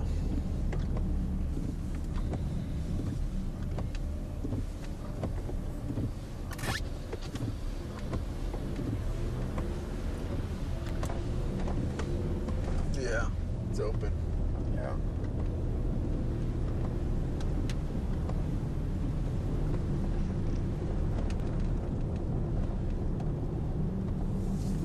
Well, looks like I'll be able to get home. That's nice. Thanks for taking me down the route. Yeah.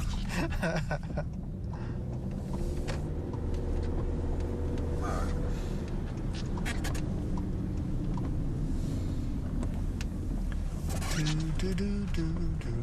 Oh, I can't get through here.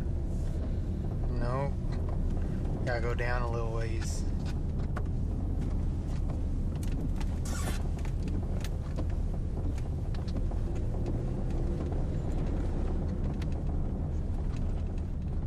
Right here? I believe so. Or is there an on-ramp? On-ramp, you'd have to go down farther.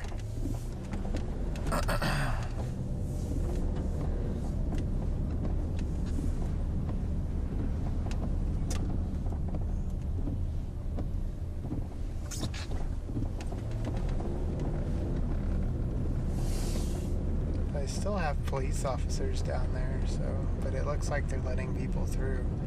Wonder if they just blocked off one of the lanes or something. Yeah.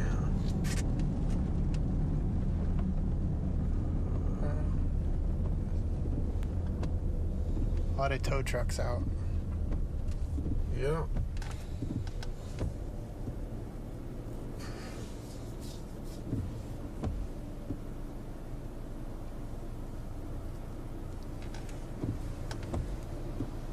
It's nice and quiet now. Yeah. Lightning's really subsided. And it's just moved off. It's way down here at Clarendon. Yeah. It's not even like a huge like line how it was. It was just a blob. Yep.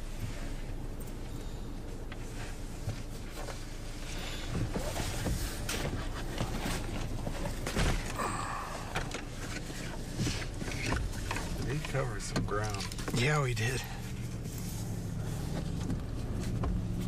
I saw some cool stuff.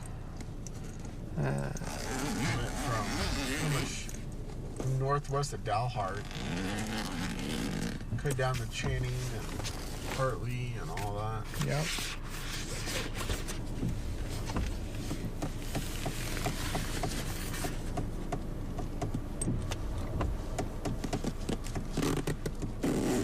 Dave should be doing his main weather here soon. Yep.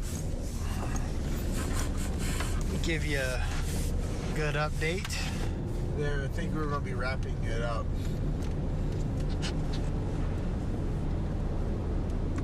So, thank you for tuning in. Yep. It's been a long afternoon, but an eventful one for sure.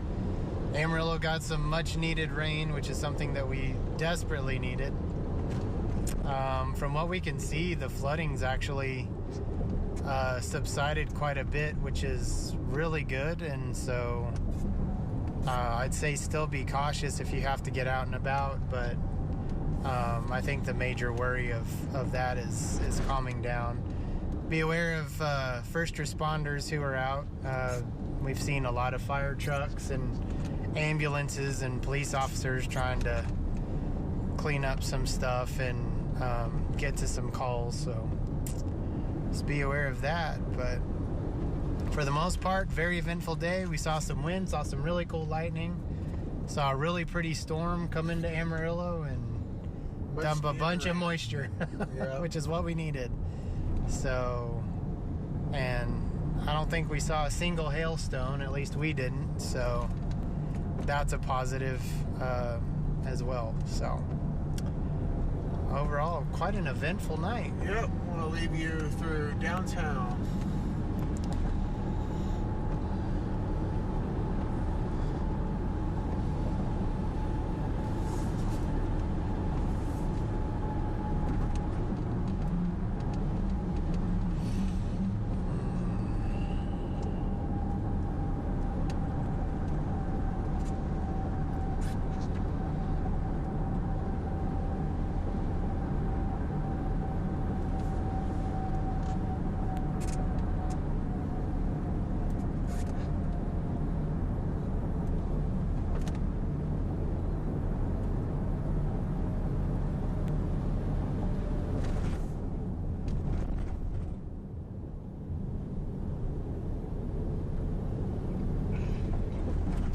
They postponed the game. They had a police officer down there at that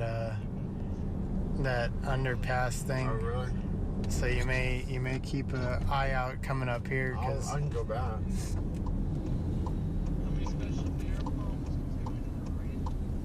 They still. No, they're not.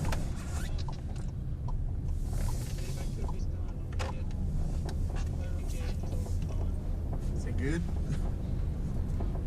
He looked like he was having car trouble.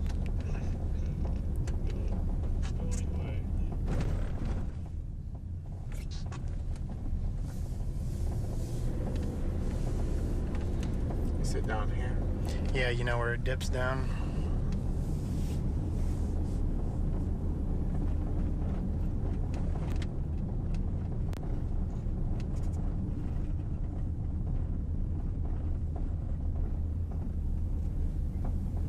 See. Yeah, it looks like it's got blocked off. I bet that filled up.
looks like it's died down. Yeah, looks like it's pretty much. I mean, you can tell there was definitely water down there.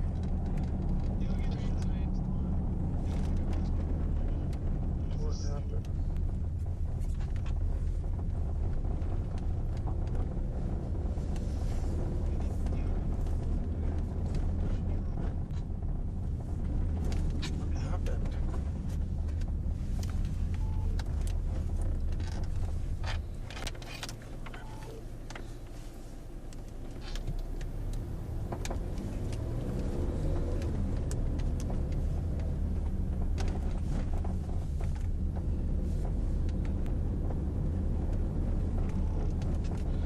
On my phone. There we go. Oh, do not enter. Do not enter.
Did he do his main weather yet?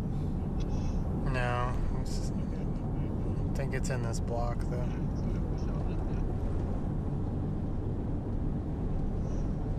Oh yeah, they closed down that one too. Mm-hmm.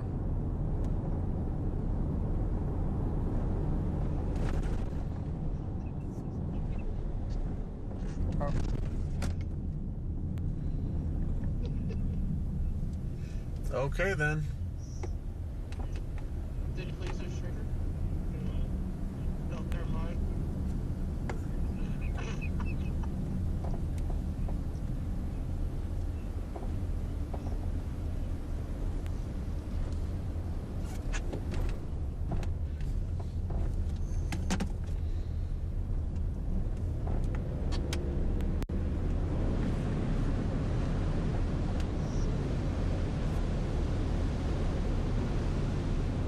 That tunnel ride. I'm surprised they don't have that one blocked off. Yeah. They got the two the two other ones are blocked off and they're almost dry and that one's not.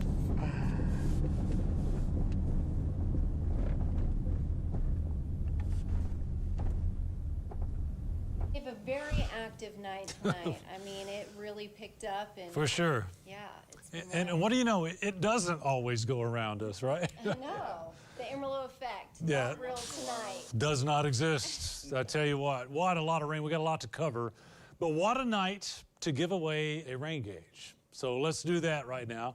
Tonight's winner is Martha Tite from Pampa. Rain in Pampa tonight. Rain many places, and we're down to just a few days left in the rain gauge showdown. In fact, 6 days left. Here are 4 guys that can't wait to get out and check the rain gauge tomorrow morning because it's down to the wire. And I tell you what, we don't know who got the most. I know we all got a lot of rainfall. I bet you Sheldon is both thankful and nervous at the same time because I only needed about 3/10 of an inch to catch up, but anybody could have really gained some ground overnight. We'll let you know tomorrow. Look at the gnarly clouds that blew in. I mean, that got your attention here in Amarillo. Big shelf cloud right there, big Arcus underneath that, a lot of blowing dust. But that came in with winds about 60 miles per hour and just really, really looked ugly. Fortunately, tonight was not a night that we expected tornadoes.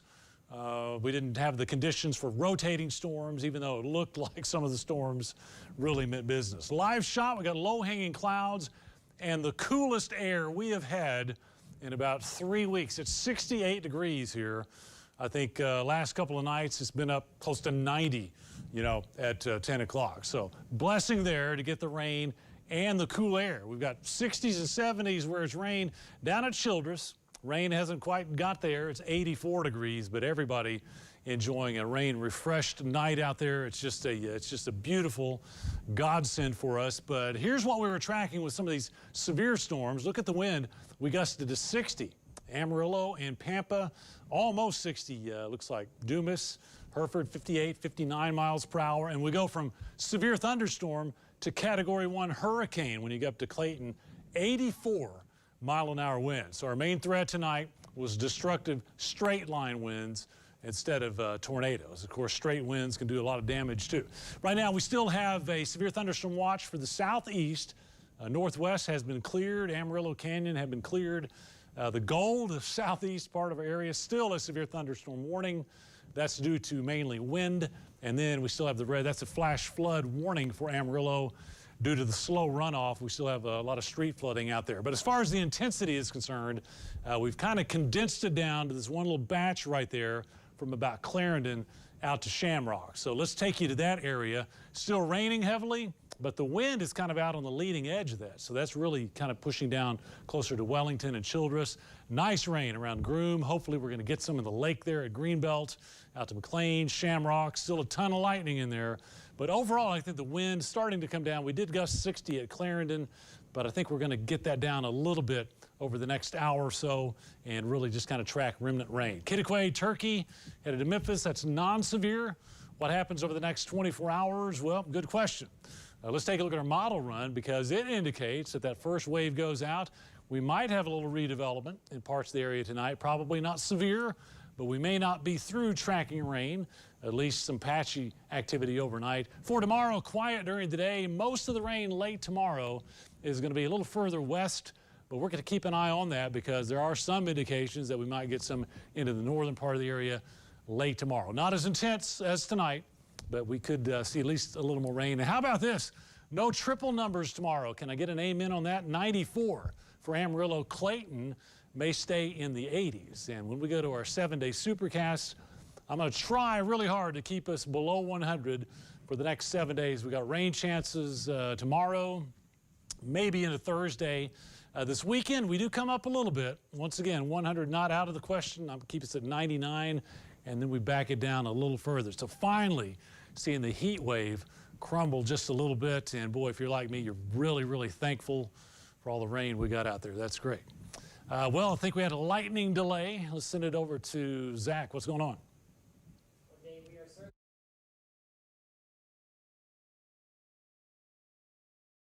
All right, it's back on us.